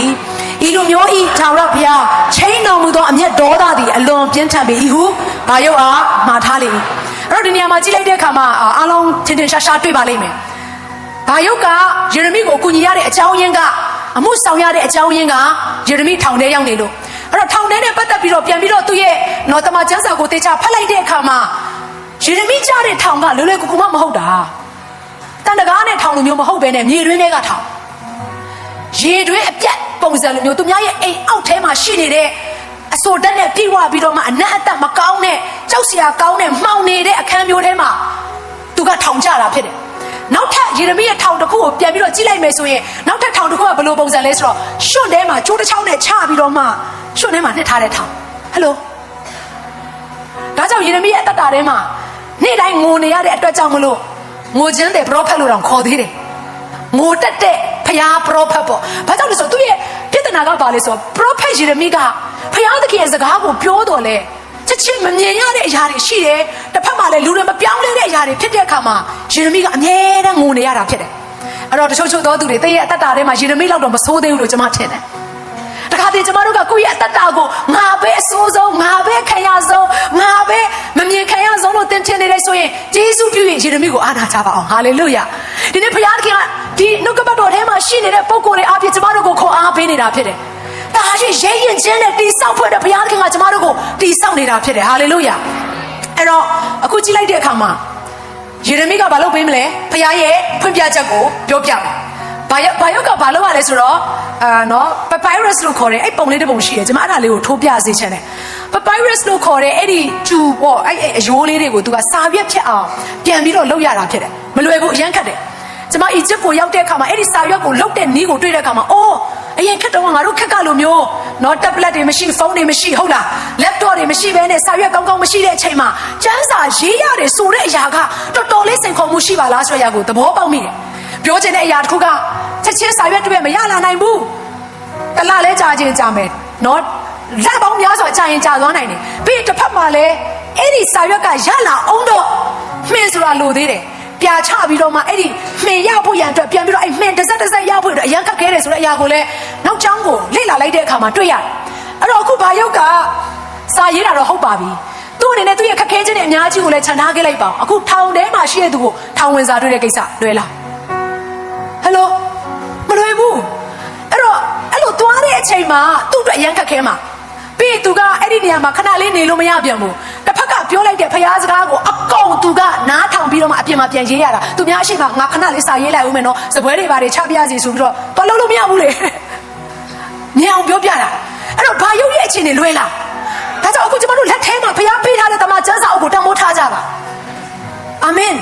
ကျွန်တော်တို့လက်ထဲမှာရှိတဲ့တမန်ကျမ်းစာအုပ်ကဒီနေ့ဖခင်ရဲ့လူတွေမျက်ရည်နဲ့သွေးနဲ့ချွေးနဲ့ရွေးခဲ့ရတဲ့ရေးခဲ့ရတဲ့တမန်ကျမ်းစာဖြစ်တယ်အခုဒီနေရာမှာလဲဘာယုတ်ကတမန်ကျမ်းစာကိုဖခင်ရဲ့စကားကိုရေးဖို့ရန်အတွက်သွားပြီးတော့မှတွေ့ရတယ်အောက်ကနေလမ်းអော်တဲ့အတန်ကိုကြားတယ်ဖခင်သခင်ကပြောတယ်ဒီနေ့ဣသရေလလူမျိုးတွေယူဒပြည်နောက်တရောက်ဖို့တဲ့ဖခင်စကားပြောတယ်ဟုတ်ပြီကဲနောက်ထပ်တစ်ခေါက်ပြန်လာတယ်နော်အများကြီးလဲသူကမှတ်နိုင်မှာမဟုတ်ဘူးလေအလုံးစုံမှတ်နိုင်လဲအကြောင်းအရာတစ်ခုလောက်ပေါ့ကဲတော့ပြောလိုက်စမ်းမဘာဘူးလို့ရှင်မယံက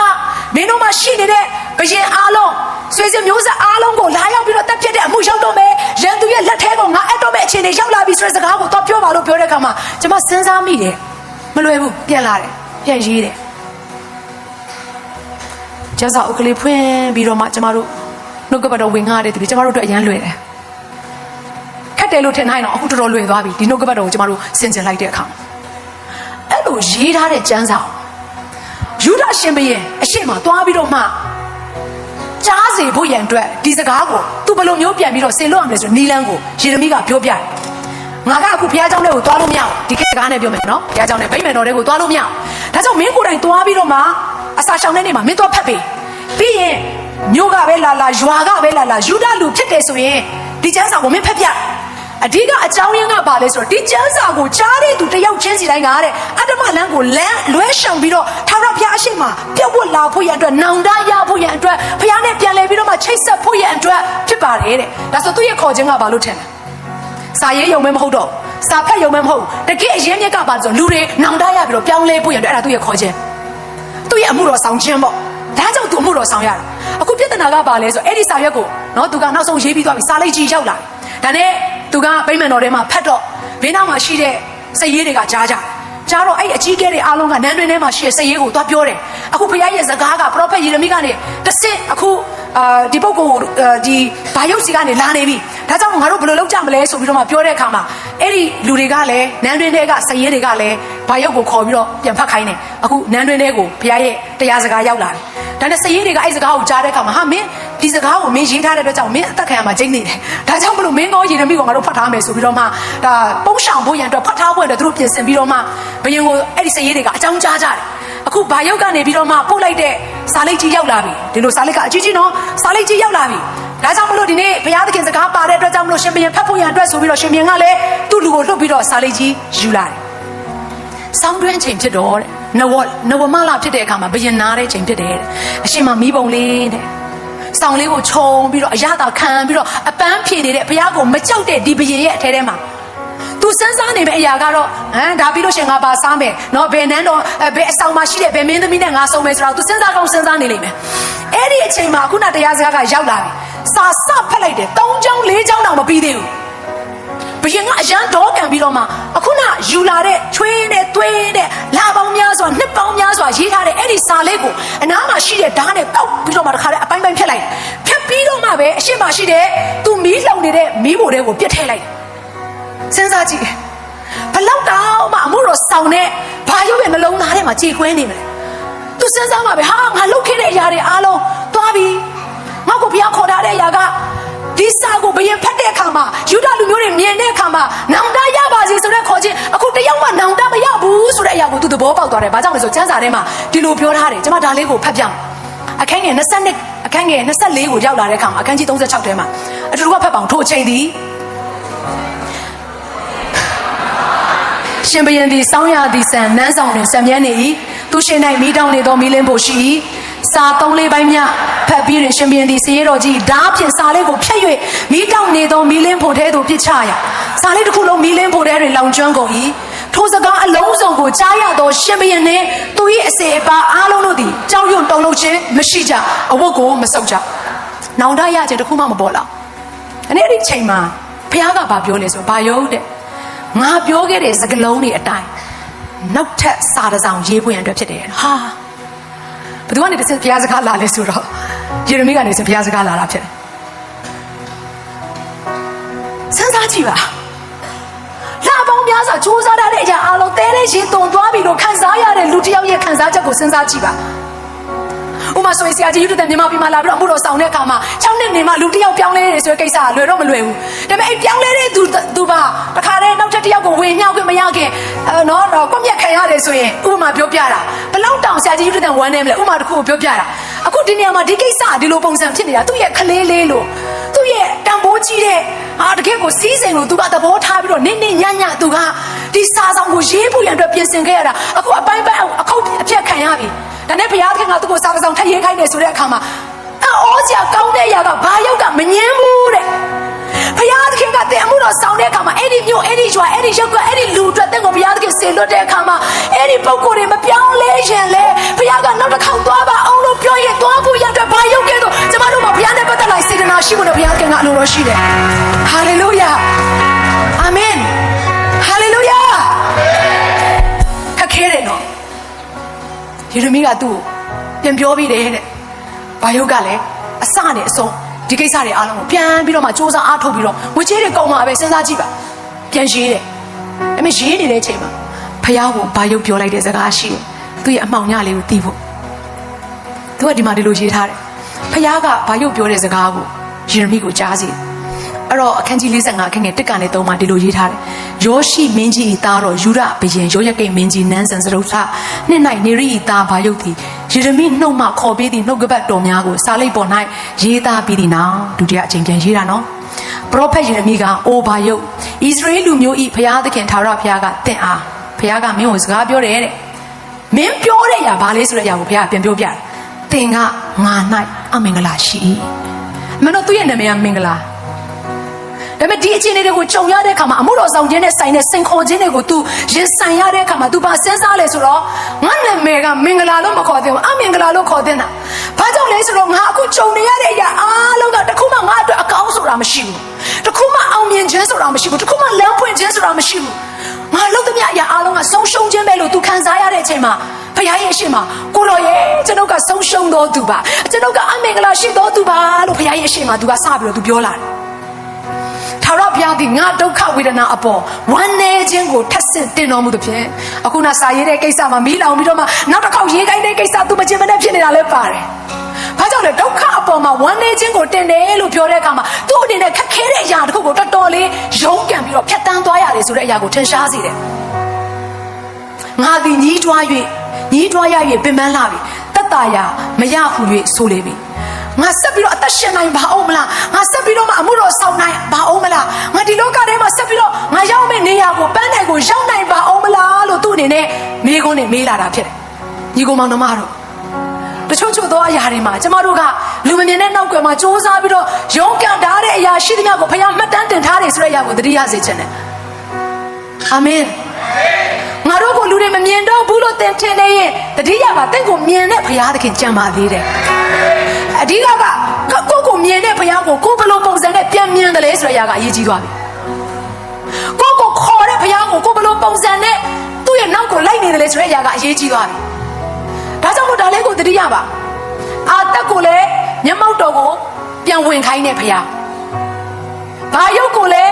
းဆုံးရှုံးသွားတဲ့ဘုရားရဲ့စာလိပ်ကိုပြန်ရေးခိုင်းတဲ့ဘုရားကတင့်ကိုလည်းမျက်မှောက်တော်ကိုပြန်ဝင်စေခြင်းနဲ့တင်လို့မဲ့အလုပ်တွေကိုလည်းပြန်လုပ်စေခြင်းနဲ့ဒီနေ့ဘုရားသခင်ကလွယ်လွယ်နဲ့လက်မလျှော့တဲ့ပုဂ္ဂိုလ်တွေကိုဘုရားသခင်စိတ်ဝင်စားတယ်ဒီလိုပြောလိုက်တဲ့အခါမှာအားနေတဲ့အချိန်တော့တင့်မှာရှိနေမယ်ဝမ်းနေတဲ့အချိန်တော့တင့်မှာကြုံဆုံရလိမ့်မယ်ဒါပေမဲ့ဒီနေ့ဘုရားသခင်ကတင့်ကိုအသက်ရှင်ခွင့်ပေးထားတယ်ဆိုရင်အဲ့ဒီအရာကတင်လှုပ်ဖွဲ့တဲ့ဘုရားသခင်တင့်ကိုစိတ်ချတယ်ဆိုတဲ့အရာကိုဘုရားကပြောနေခြင်းဖြစ်တယ်အဲ့တော့ဘုရားရဲ့နှုတ်ကပတ်တော်ကလာတယ်ယေရမိ45ကိုရောက်လာတော့ထာဝရဘုရားကဖတ်ပါအောင်ကြီးမြတ်သောအရာကိုသင်ရှာနေတယ်လို့ Come on ဘုရားစကားထဲမှာသူ့ရဲ့နှလုံးသားရဲ့အဖြေပါလာတယ်မင်းပင်ပန်းတာမင်းဝမ်းနေနေတာမင်းစိတ်တကြနေတာတတရာမရဖြစ်နေတာအမှန်တော့မင်းကလူတွေမြင်တဲ့အမြင်မှာလူတွေသတ်မှတ်ထားတဲ့ကြီးမြတ်ခြင်းတခုမင်းရှာနေတာမဟုတ်ဘူးလားဘုရားကအပြင်နဲ့ဆိုင်တဲ့အရာကိုမပြင်ခင်အတွင်းကိုအရင်ပြင်သွားတာလူတွေရဲ့ရှေ့မှာအမှုတော်ဆောင်ခြင်းနဲ့ဆိုင်တဲ့အရာကိုမလုပ်ခင်အတွင်းထဲမှာဘုရားကကျမတို့ကိုအမှုတော်ဆောင်သွားတာကြည့်ရှုတော့မင်းကြည့်ပါရဲ့တေမလို့ဖြစ်နေတဲ့သူ့ဘဝအရန်ဒုက္ခရောက်တာနော်အေဂုတုပီကိုဖမ်းခေါ်သွားတဲ့ခါမှာလည်းသူပါသွားတယ်အရန်ဒုက္ခရောက်တာတင့်ကိုကတင်ရောက်လေရရအရက်တို့၌တိုက်ယူပစ္စည်းကဲ့သို့တင့်အသက်ကိုငါပေးမိဟု၍မိန့်တော်မူသည်ဟုဆိုလိုတဲ့အရာကမင်းဘယ်ပဲရောက်မင်းကိုဆုံးရှုံးစေမယ့်အရာတွေအများကြီးဘလောက်ပဲရှိနေပါစေမင်းကိုငါဘယ်တော့မှပစ္စည်းချင်းတွေကိုမရောက်စေဘူးမင်းကိုငါအသက်ရှင်ခွင့်ပေးမယ်မင်းရဲ့အသက်တာထဲမှာငါလှုပ်ခိုင်းတဲ့အရာတွေအားလုံးကိုဆက်လုပ်ဖို့ရန်အတွက်မင်းကိုရှင်ခွင့်ပေးမယ်လို့ဘုရားကပြောခြင်းဖြစ်တယ်အမှန်တော့သူကသေတော့မလားလို့ထင်နေတာအမှန်တော့သူကအကုန်ဆုံးရှုံးသွားပြီလို့ထင်နေတဲ့အချိန်မှာမဟုတ်ဘူးငါမင်းအတွက်မင်းတန်ဖိုးထားပါတယ်ဆိုတော့မင်းရဲ့အသက်ကိုငါကဖယ်ထားသေးတယ်။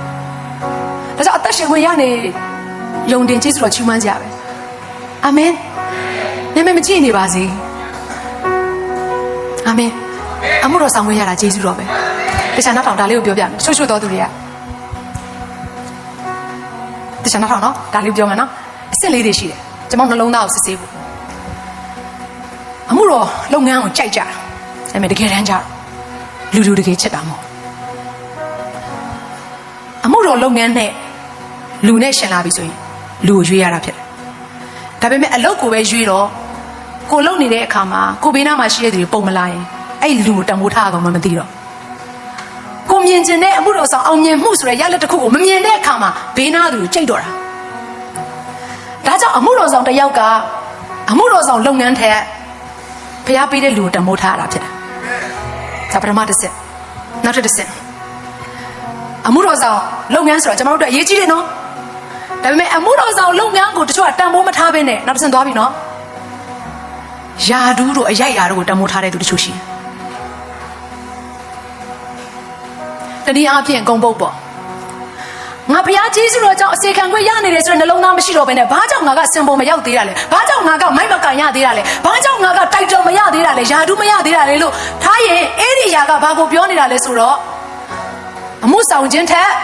ယာဒူးကိုတတ်မှတ်နေခြင်းလို့ခေါ်တယ်နောက်တစ်ဆင့်ထပ်တက်မယ်နော်အဆင်ပြေလားတချို့သောသူတွေကဘုရားသခင်ပေးထားတဲ့အမှုတော်ဆောင်ဆိုတဲ့ယာဒူးကိုတန်ဖိုးမထားတော့ပဲနဲ့ဘယ်ရောက်ကိုသူတို့ကပို့ပြီးတော့လိုချင်ကြလဲဆိုတော့လူတွေရဲ့အချီးအမွမ်းခံခြင်းကိုလိုချင်ကြတာအဲ့တော့သူတို့ကဘာပြောလဲဆိုတော့ဂုံပုတ်တွေပေးကြမလို့ဒါပေမဲ့သူတို့ကအမှုတော်ဆောင်တွေတက်ပို့လုံနိုင်ပါတယ်ဆိုတဲ့လက်ခမောင်းကိုခတ်ချင်ကြတဲ့သူတချို့ရှိတယ်အဲ့တော့အမှန်တော့ဖျားပေးထားတဲ့အရိုက်အရာနဲ့ဆိုင်တဲ့အရာကိုလည်းယာဒူးကိုလည်းတံမိုးထားမှာဖြစ်တယ်။ဘာကြောင့်လဲအဲ့ဒီအပေါ်မှာ anointing ကလိုက်လာတာ။ကျွန်တော်တို့သတိထားမိရတချို့သောသူတွေအသေးအုပ်ဆိုတဲ့နော်ဒီနေ့ခွဲအပ်ခြင်းခန့်အပ်ခြင်းမလာခင်မှာတာမန်ပဲသူတို့စဉ်းစားတဲ့ပုံစံလူငယ်တယောက်လိုပဲတွေးခေါ်တဲ့ပုံစံပုံမှန်ပဲဒါပေမဲ့အဲ့ဒီခန့်အပ်ခြင်းလဲပါအဲ့နဲ့ဆိုင်တဲ့တက်နိုင်ခြင်းအစွမ်းတတိဖျားရဲ့ဘိတ်တဲ့အလုပ်လုပ်ခြင်းနဲ့ဆိုင်တဲ့အရာအားလုံးကပုံစံပြောင်းသွားတော့တယ်ဒီလိုပြောလို့ကျွန်တော်တို့ကအစွမ်းတတိရှိတာကိုပြောတာမဟုတ်ဘူးနော်ဖျားခွဲခံခိုင်းတဲ့အရိုက်အရာနဲ့ဆိုင်တဲ့ကောင်းကြီးမင်္ဂလာကိုပြောနေခြင်းဖြစ်တယ်ဖျားဖွင့်ပြပါစေဒါကြောင့်ကျွန်တော်တို့တယောက်ချင်းစီအရေးကြီးတဲ့အရာတစ်ခုကအနောက်ကိုပြန်ဆုတ်မယ်ဆိုရင်လူကအရေးကြီးဆုံးပဲဒါကြောင့်နားမှာရှိတဲ့သူတွေကိုကျွန်တော်တို့တန်ဖိုးထားဖို့နဲ့ဘုရားသခင်ကအလိုတော်ရှိကျွန်တော်တို့ကိုဘုရားသခင်အစေခံခွင့်ပေးနေတယ်ဆိုတဲ့အရာအတွက်ဘုရားရဲ့ကျေးဇူးတော်ကိုချီးမွမ်းရမှာဖြစ်တယ်အမှုတော်ဆောင်ခွင့်လေးရနေတာကျေးဇူးတော်ပဲအသက်ရှင်သမျှကာလပတ်လုံးငါအနေနဲ့တရက်မနေ့ဖြတ်မှာထပ်ပြီးအသက်ရှင်ရရင်မနေ့ဖြတ်မှာထပ်ပြီးတော့လူတစ်ယောက်ပြောင်းလဲနိုင်စရာအကြောင်းရှိတယ်ဆိုတော့ယူပါယုံနဲ့အသက်ရှင်နေသူတွေဖြစ်ဖို့ဘုရားကောင်းချီးပေးပါစေအခုဒီနေရာမှာဘာယုတ်ကဘုရားသခင်သူ့ကိုပြောလာတဲ့အရာကမင်းကိုချီးမြှောက်မယ်အောင်မြင်မယ်ကောင်းစားစေမယ်ဆိုတဲ့စကားလုံးတစ်လုံးမှမပြောဘဲနဲ့ဒီခေတ်နဲ့ပြောမယ်ဆိုရင်ကျမ်းမာချမ်းသာဒေသနာနဲ့ဆန့်ကျင်ဘက်ဖြစ်နေတဲ့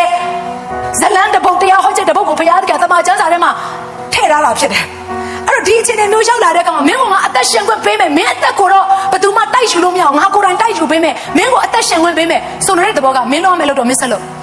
့မင်းစေခံမယ့်အရာတွေတော့မင်းဆက်ပြီးတော့လှုပ်ဆောင်ပါဒုက္ခဆင်းရဲခြင်းဘယ်လောက်ပဲကြုံဆုံနေပါစေပြေးရမယ့်လမ်းကိုမင်းဆက်ပြေးပါအောင်လို့ဒီနေ့ဘုရားသခင်ကသူ့ကိုပြောနေခြင်းဖြစ်တယ်ဟာလေလုယာဒါကြောင့်ဒီနေ့ကျွန်တော်တို့တယောက်ချင်းစဲမှာမတူညီတဲ့စိတ်ခုံမှုတွေရှိကြပါသလာ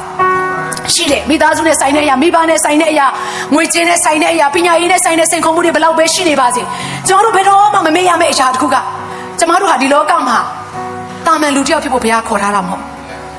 ်ဖခင်ရဲ့သားသမီးအနေနဲ့အဖေရဲ့တာဝန်တွေကိုအတူတူကလှုပ်ဆောင်ဖို့ရန်အတွက်ဒီလောကထဲမှာအမှုဆောင်အနေနဲ့ခန့်အပ်ခြင်းကိုခံရတဲ့ပုဂ္ဂိုလ်တွေဖြစ်တယ်ဆိုတဲ့အရာကိုသတိရစေခြင်းနဲ့အာမင်ဒီလိုပုဂ္ဂိုလ်တွေဖြစ်တော့လေအမှုဆောင်တဲ့အချိန်မှာအမှောင်ညတွေတော့ရှိတယ်ဆိုတဲ့အရာကိုသတိရစေခြင်းနဲ့ဒါကြောင့်ဖခင်ကဒီလိုပြောတယ်ဒီကျမ်းစာလေးကိုဖတ်ပြကျွန်မအဆုံးသတ်ခြင်းနဲ့နှစ်ကောလေး16ကနေ18မှာအတူတူကဖတ်ပေါင်းထို့ကြောင့်ငါတို့ဒီအာရော့စိတ်ပြတ်ခြင်းနဲ့ကင်းလွတ်ကြ၏ငါတို့၏ပြင်လူသည်ဖောက်ပြန်ပျက်စီးခြင်းသို့ရောက်တော်လဲအတွင်းလူမူကားတစ်နေ့ထက်တစ်နေ့ပြုပြင်ခြင်းကိုခံရ၏အကြောင်းမူကားမျက်မှောက်၌ထင်ရှားသောအရာတို့သည်ခဏသာတည်၍မထင်ရှားသောအရာတို့သည်အစဉ်မြဲတည်ကြောင်းကိုငါတို့သည်ထောက်လျက်ထင်ရှားသောအရာတို့ကိုမကြည့်မမှတ်ပဲမထင်ရှားသောအရာတို့ကိုကြည့်မှတ်စဉ်အခါယခုခဏခံရ၍ပေါ်ပါသောဆင်းရဲဒုက္ခခြင်းသည်အတိုင်းထက်အလွန်ကြီးမြတ်လေးလံသောနေဆထာဝရဘုံအတရေကိုငါတို့အဖို့ဖြစ်စေတတ်၏အာမင်ကျွန်တော်တို့အခုခံနေရတဲ့ဒုက္ခဆင်းရဲခြင်းတွေကအလိမ်အညာမဟုတ်အမှန်ကန်ဖြစ်နေတာဒါပေမဲ့ထာဝရကာလမှာဘုရားပြင်ဆင်ထားတဲ့ဘုံအတည်နဲ့ရှင်းလိုက်မယ်ဆိုရင်ပေါ့လေးပါပလေးပါဘီနာမှာရှိတဲ့သူကိုပြောပါငါတို့အတွက်ဒုက္ခဆင်းရဲခြင်းဆိုတာပေါ့ပါပဲလို့ဟာလေလုယာအဲ့လိုကျွန်တော်တို့မြင်ရမှာဖြစ်တယ် အဲ့ဒီလိုမျိုးကျွန်တော်တို့ရဲ့အသက်တာထဲမှာဘုရားသခင်တိုက်ခိုင်းတဲ့တိုက်ပွဲတွေကိုတိုက်ဖို့တဲ့ဘုရားသခင်ကအလိုတော်ရှိတယ်ဒါလေးပြောပြီးဆုံးသက်မယ်တရက်တော့ကျွန်မမြကြီးနားကိုကျွန်မသွားတယ်အခုဒီခီးစင်မှာဆရာစောကလည်းအဲ့ကဆရာဆိုင်မောင်လိုင်းနဲ့ဆရာမောင်ခရစ်စတီနာကိုပြောတယ်သူကဘာပြောလဲဆိုဆရာမနေမကောင်းပြီးတော့မှရောက်လာတာမင်းတို့ဆရာစောအရန်စိတ်ပူပြီးတာနည်းနည်းလေးဆိုလဲမကောင်းရင်အေးတကယ်မကောင်းမဲသူကထင်နေအရန်ချစ်တတ်တာအောင်နော်ခုနကတော့အရှိရဟိုဘက်ဒီဘက်ကောင်အရန်ချစ်တယ်လှမ်းအော်ဒုက္ခပဲရှက်လိုက်တာနော်အဲ့တော့ဆရာအရန်ချစ်တတ်တယ်လीနော်ဒါနဲ့ဆရာဆိုင်မောင်လိုင်းသူကဘာပြောလဲဆိုတော့ဆရာမလာတဲ့အခါမှာနော် business ထိုင်ကုန်မင်းတို့မပြင်နိုင်နေပါမလို့ဘူးဒါပေမဲ့ထိုင်ကုန်လေးတော့ဝယ်ထားနည်းနည်းလေးဝင်ရထွက်ရလည်းမဲ့အရှိဆုံးတော့မဟုတ်ရင်တော့မှနည်းနည်းလေးအဆင်ပြေမဲ့နေရာလေးပြင်ထားဟိုကလေဆရာမလာမယ်မလာတာတစ်နှစ်ကျော်ပြီဆိုအရန်ကြော်တာပေါ့ဒါနဲ့ဒီအချိန်မှာသူတို့လက်မှတ်တွေပါတွေဝယ်ပြီးတော့ကျမရဲ့သမီးလေးမင်းတို့တွေနှစ်ယောက်လာမယ်ဆရာနဲ့သားဒေရစ်ကတော့တောင်ကြီးကိုတက်မယ်ကျမတို့အဲ့လိုမျိုးဖြန့်ပြီးတော့အမှုတော်ဆောင်ကြတာပေါ့မင်းတို့သူတို့ရဲ့ holiday မင်းတို့ကလည်း Derry ရဲ့ holiday ကြိုပြောထားတဲ့ဆရာကလည်းမင်းတို့ငါတို့ holiday ခေါ်သားမယ်မြန်မာနိုင်ငံကိုတဲ့ဒါနဲ့ Derry နဲ့မင်းတို့ကပြောတယ်အခုတော့ mission trip ထွက်နေရတော့ holiday မဟုတ် holiday တဲ့တက်ရှင်းတဲ့နေ့တွေကြီးပဲလေနော်နေ့တိုင်းဟာနော် holiday ဖြစ်သွားနော်အဲ့နဲ့အဲ့လိုခွဲပြီးတော့သွားမယ်ဆိုတဲ့ကိစ္စဖန်လာအောင်အဲ့ဒီအချိန်မှာသွားကန်နေနှစ်ရက်အလိုမှာဘာပြောလဲဆိုတော့ဆ iam တဲ့အဲ့ဒီမှာရှိတဲ့ဆ iam တို့အတွက်ဝယ်ထားတဲ့လေယာဉ်ကတစ်စီးလုံး flight cancel ရတဲ့အဲ့တော့မြန်မာနိုင်ငံမှာရန်ခတ်တဲ့ຢာတစ်ခုရှိတယ်မြကြီးနားသွားဖို့လက်မှတ်တော်တော်ခတ်တယ်နော်ရီးစားစရာအဖြစ်ရရင်လွယ်လိမ့်မယ်မြကြီးနားလက်မှတ်အဲ့လောက်မလွယ်ဘူးအဲ့ဒီအချိန်မှာဘာဖြစ်လဲဆိုတော့ go show သိလားမသိပြောပြ go show ဆိုတာဘာလဲဆိုတော့လေရင်လက်မဲ့ရဖို့ရတဲ့လေရင်ခွဲမှာသွားထိုင်စောင့်နေရအောင်ပြောတာအဲ့တော့အဲ့ဒီအချိန်မှာဆရာဆိုင်မောင်တို့လည်းဘလို့မှစူးစမ်းမရနိုင်တော့နောက်ဆုံး go show ဝင်မဲ့ကိစ္စဖြစ်လာတယ်ဒါတောင် agent နဲ့သွားရတာအဲ့ဒီအချိန်မှာကျမလည်းလေရင်ခွင်းထဲကိုရောက်ပြီးတော့ငုတ်တုတ်လေးပေါ့သူတို့တော့ပြောလိုက်တယ်ဘာမှမဖြစ်ဘူးเนาะအတင်းတော်မှလည်းကြညာထားပြီးဖြစ်တဲ့အတွက်ကြောင့်မလို့ရအောင်လာမယ် go ပဲရှိုးမ go ပဲရှိုးရအောင်လာမယ်เนาะဒါနဲ့ကျမလေရင်ခွင်းထဲမှာသွားပြီးတော့เนาะသူ့ရဲ့မိတ်ဆွေတွေပါပြီးတော့သူပို့ထားတာပေါ့ကျမထိုင်ဆောင်မန်းလေးလေစိတ်အဲ့ဒီလေလက်မကနောက်ဆုံးကြတော့เนาะဒါစိတ်ရှိတဲ့သူရတာပဲလေเนาะနောက်ဆုံးတော့ရလာကိုအစစ်စစ်ဖြစ်ရတယ်အရင်ဆုံးကျမအဲ့အစစ်စစ်ထက်တယ်ဆိုတဲ့အရာကိုကျမပြန်ပြီးတော့စဉ်းစားမိတဲ့အခါမှာ go show ဆိုတော့လေလက်မပါရင်လေရင်ခွင်းနဲ့ဝင်လို့မရဘူးအဲ့တော့ကျမအနေနဲ့မန္တလေးကလေရင်ခွင်းနဲ့အရန်ဝေးတဲ့အတွက်ကြောင့်မလို့လေရင်ခွင်းတဲကိုလာတဲ့အခါမှာအဝေးတနိုင်ကြော်လောက်ရှာပိုးပြေဆုံးရဲ့ကားမောင်းတဲ့နီးရလဲတော်တော်နေတယ်သူကလည်းစကားပြောချင်တော့ဖြည်းဖြည်းချင်းစီသူကမောင်းတာအတင်းတော့ကိစ္စအကုန်မေးဖို့ရန်အတွက်အဲ့တော့ကျမလေရင်ခွင်းရောက်တဲ့အခါမှာတော့ကျမတန့်စင်ခန်းကိုကျမသွားခြင်းတယ်နော် sorry ပါဒါပေမဲ့လေ go show ဖြစ်နေတော့လက်မှတ်မရှိတော့မှတ်ပုံတင်တဲ့အထဲဝင်လို့မရဘူးဟာတော်ခတ်တာပဲနောက်ဆုံးတော့ go show အတွက်လာခေါ်ပေးမယ်အရာရှိတယောက်ပေါ့အဲ့မှာဝန်ထမ်းတယောက်လာအဲ့မှာလူတယောက်ကလာခေါ်ပေးလို့ဒါကျမကအထဲထဲကိုဝင်သွားအဲ့တော့လက်မှတ်မရသေးတော့လဲမှတ်ပုံတင်ပြနောက်ဆုံး go show လက်မှတ်ရတော့လဲမပြီးသေးဘူးအထဲထဲမှာမှတ်ပုံတင်ပြရသေးတယ်ဒါနဲ့နောက်ထပ်အထဲထဲကိုရောက်ခံပြီးလေရင်တက်ခံပြီးချိန်ကြတော့ဘေးနာတယောက်ကပြောတယ်မှတ်ပုံတင်မလိုတော့ဘူးတဲ့တိတ်ထားလိုက်တဲ့လေရင်လက်မှတ်တစ်စောင်နဲ့အဲ့ဒီနော်ဒီလေရင်ပုံသွားခဲ့ပြီးချိန်မှာနောက်ဆုံးဖြတ်မဲ့ဂိမ်းမှာဖြတ်လို့ရတယ်တဲ့အဲ့ဒါကျမလည်းသူ့ကိုယုံပြီးတော့ငါအများနဲ့သွားနေကြကွာငါဒီတစ်ခါယုံမိတာမှားတယ်ပေါ့ဘာဖြစ်လို့လဲဆိုတော့အဲ့ဒီနားကိုရောက်တော့မှမပုံနဲ့ထုတ်တယ်မပုံနဲ့မထုတ်ရင်မရဘူးလားဟာအစ်စ်နေရများလိုက်တာနော်အဲ့ဒါနောက်ဆုံးအပေါ်ရောက်တော့လေရင်အထဲထဲကိုစပြီးတော့ဝင်တော့မယ်ချိန်လန်းလန်းနေပြီဘာထပ်ပြရသေးလဲဆိုတော့လေလက်မှတ်ထပ်ပြရသေးတယ်ပြလို့ကိုမပြီးတော့ဒီလိုပြောလို့မှားတယ်မပြောဘူးနော်သူတို့ရဲ့လှုပ်ဆောင်ချက်တွေစီစဉ်နေကြတာအရန်ကောင်းတယ်လူတော်မှဒီလောက်အထိအမျက်ကိုပြန်ဖို့ရန်အတွက်အဆက်ဆက်ဂိတ်တွေနဲ့စစ်ဆေးပြီးတော့မှဖြတ်တန်းရတယ်ဆိုရင်ဖယားသခင်ကလူတက်စနစ်ကြတယ်အမျက်ကိုပြန်တန်းမဲ့သူတယောက်ကိုအထက်ထက်အခါခါစစ်ဆေးပြီးတော့မှဖြတ်တန်းစီလေဆိုတဲ့အရာကဖယားမှားလားမမှားပါဘူးဒါပေမဲ့ကျမတို့လုပ်မယ့်အရာကအဲ့လိုစစ်ဆေးပြီးတော့မှစိတ်ရှည်စွာနဲ့ကျမတို့ကိုဆွဲခေါ်ပေးတဲ့ဘုရားကိုကျေးဇူးတင်ရမှာမဟုတ်ဘူးလားမပြီးသေးကိုယ့်ကိုလေရင်စီးနေနဲ့ဖွင့်ပြချက်ရတာဒါနဲ့အဲ့အပေါ်ရောက်တော့လေရင်ပေါ်ရောက်တော့အခုနအားလေးကိုစဉ်းစားမယ်မလွယ်လိုက်တာအချက်ထက်ဖြစ်ရတယ်အခုတော့အမြင့်ကြီးကိုရောက်လာညောင်းလာတယ်ညောင်းလေပင်မလာတယ်စောင့်နေရတာလည်းအကြာကြီးလေရင်ကွင်းကောင်မှာကားစီးလာတော့ညောင်းလာညောင်းလေလေကောင်းလေတန်းရအောင်တကားလေးဖွင့်သွားဘာဖြစ်မလဲပွဲချင်းပြီးမှလေဟုတ်တယ်မလားကိုတယောက်တည်းမအကုန်လုံးပါတယ်အမြင့်ရောက်တဲ့အခါမှာအကန့်အသတ်ရှိသွားတယ်အရင်အမြင့်ရောက်ချင်တဲ့သူတွေပြောတာစောစောမရောက်ချင်နဲ့ချင်းမြောက်ချင်းတိတ်လိုချင်တဲ့သူတွေစောစောမလိုချင်နဲ့အောက်မှာပိုလွတ်လက်တယ်အပေါ်ရောက်လို့ဘောင်ကျင်းသွားတယ်ဖခင်ရဲ့နန်းနံပိတ်ထဲမှာတကားတွေဖွင့်ချင်တယ်ဖွင့်လို့မရဘူးနော်ကို ကိုတယောက်တည်းမဟုတ်အကုန်လုံးကိုကြောင့်ဆုံးရှုံးသွားမယ့်အရာရှိတယ်တခုပြောမယ်ဆရာတိုက်တက်စာတခုလေးမှကြည့်သူနဲ့ဆိုင်တဲ့ဟာတွေအကုန်လုံးဆုံးရှုံးမှာဟုတ်လားဒီလိုပဲဆရာဆုံးတစ်ခုလေးမှကြည့်သူနဲ့ဆိုင်တဲ့တစ်ဖွဲ့လုံးဒုက္ခရောက်မှာဖြစ်တယ်ဒါကြောင့်လို့ရန်သူကအသင်းတော်မှာရှိတဲ့ခေါင်းဆောင်တွေကိုတဲ့ပြစ်ပြီးတော့မှဆုံးရှုံးဖို့အတွက်ပြင်ဆင်နေဆိုတာသတိရကြပါအမှုတော်ဆောင်တွေကိုတိုက်ခိုက်လာတဲ့အရာအမှုတော်ဆောင်တွေကိုဆုံးရှုံးဖို့အတွက်မှန်ကန်တဲ့အမှုတော်ဆောင်တွေဘုရားနောက်ကိုမလိုက်နိုင်ဖို့အတွက်စိတ်တကြစေဖို့အတွက်လှုပ်ဆောင်တဲ့အရာကရန်သူရဲ့လှုပ်ဆောင်ချက်ဖြစ်တယ်အကင်းပါဖို့လိုတယ်ဒါဒီနေ့ဒီမှာရှိတဲ့သူတယောက်ချင်းစီတိုင်းအခုချိန်မှာမြေပြင်ပေါ်မှာပဲဖြစ်ဝေဟင်ပေါ်မှာပြန်ဝဲနေရတဲ့သူပဲဖြစ်နေပါစေကျင်းနေတဲ့အရာအားလုံးကတော့ကျမတို့မှာဘုရားကိုမျှော်လင့်ပြီးတော့ယုံကြည်ခြင်းနဲ့ခြေလှမ်းလှမ်းနေရအောင်မယ်ဆိုတဲ့အရာပဲအာမင်ခဏလောက်ရှိနေတာကနေမတ်တရကြရအောင်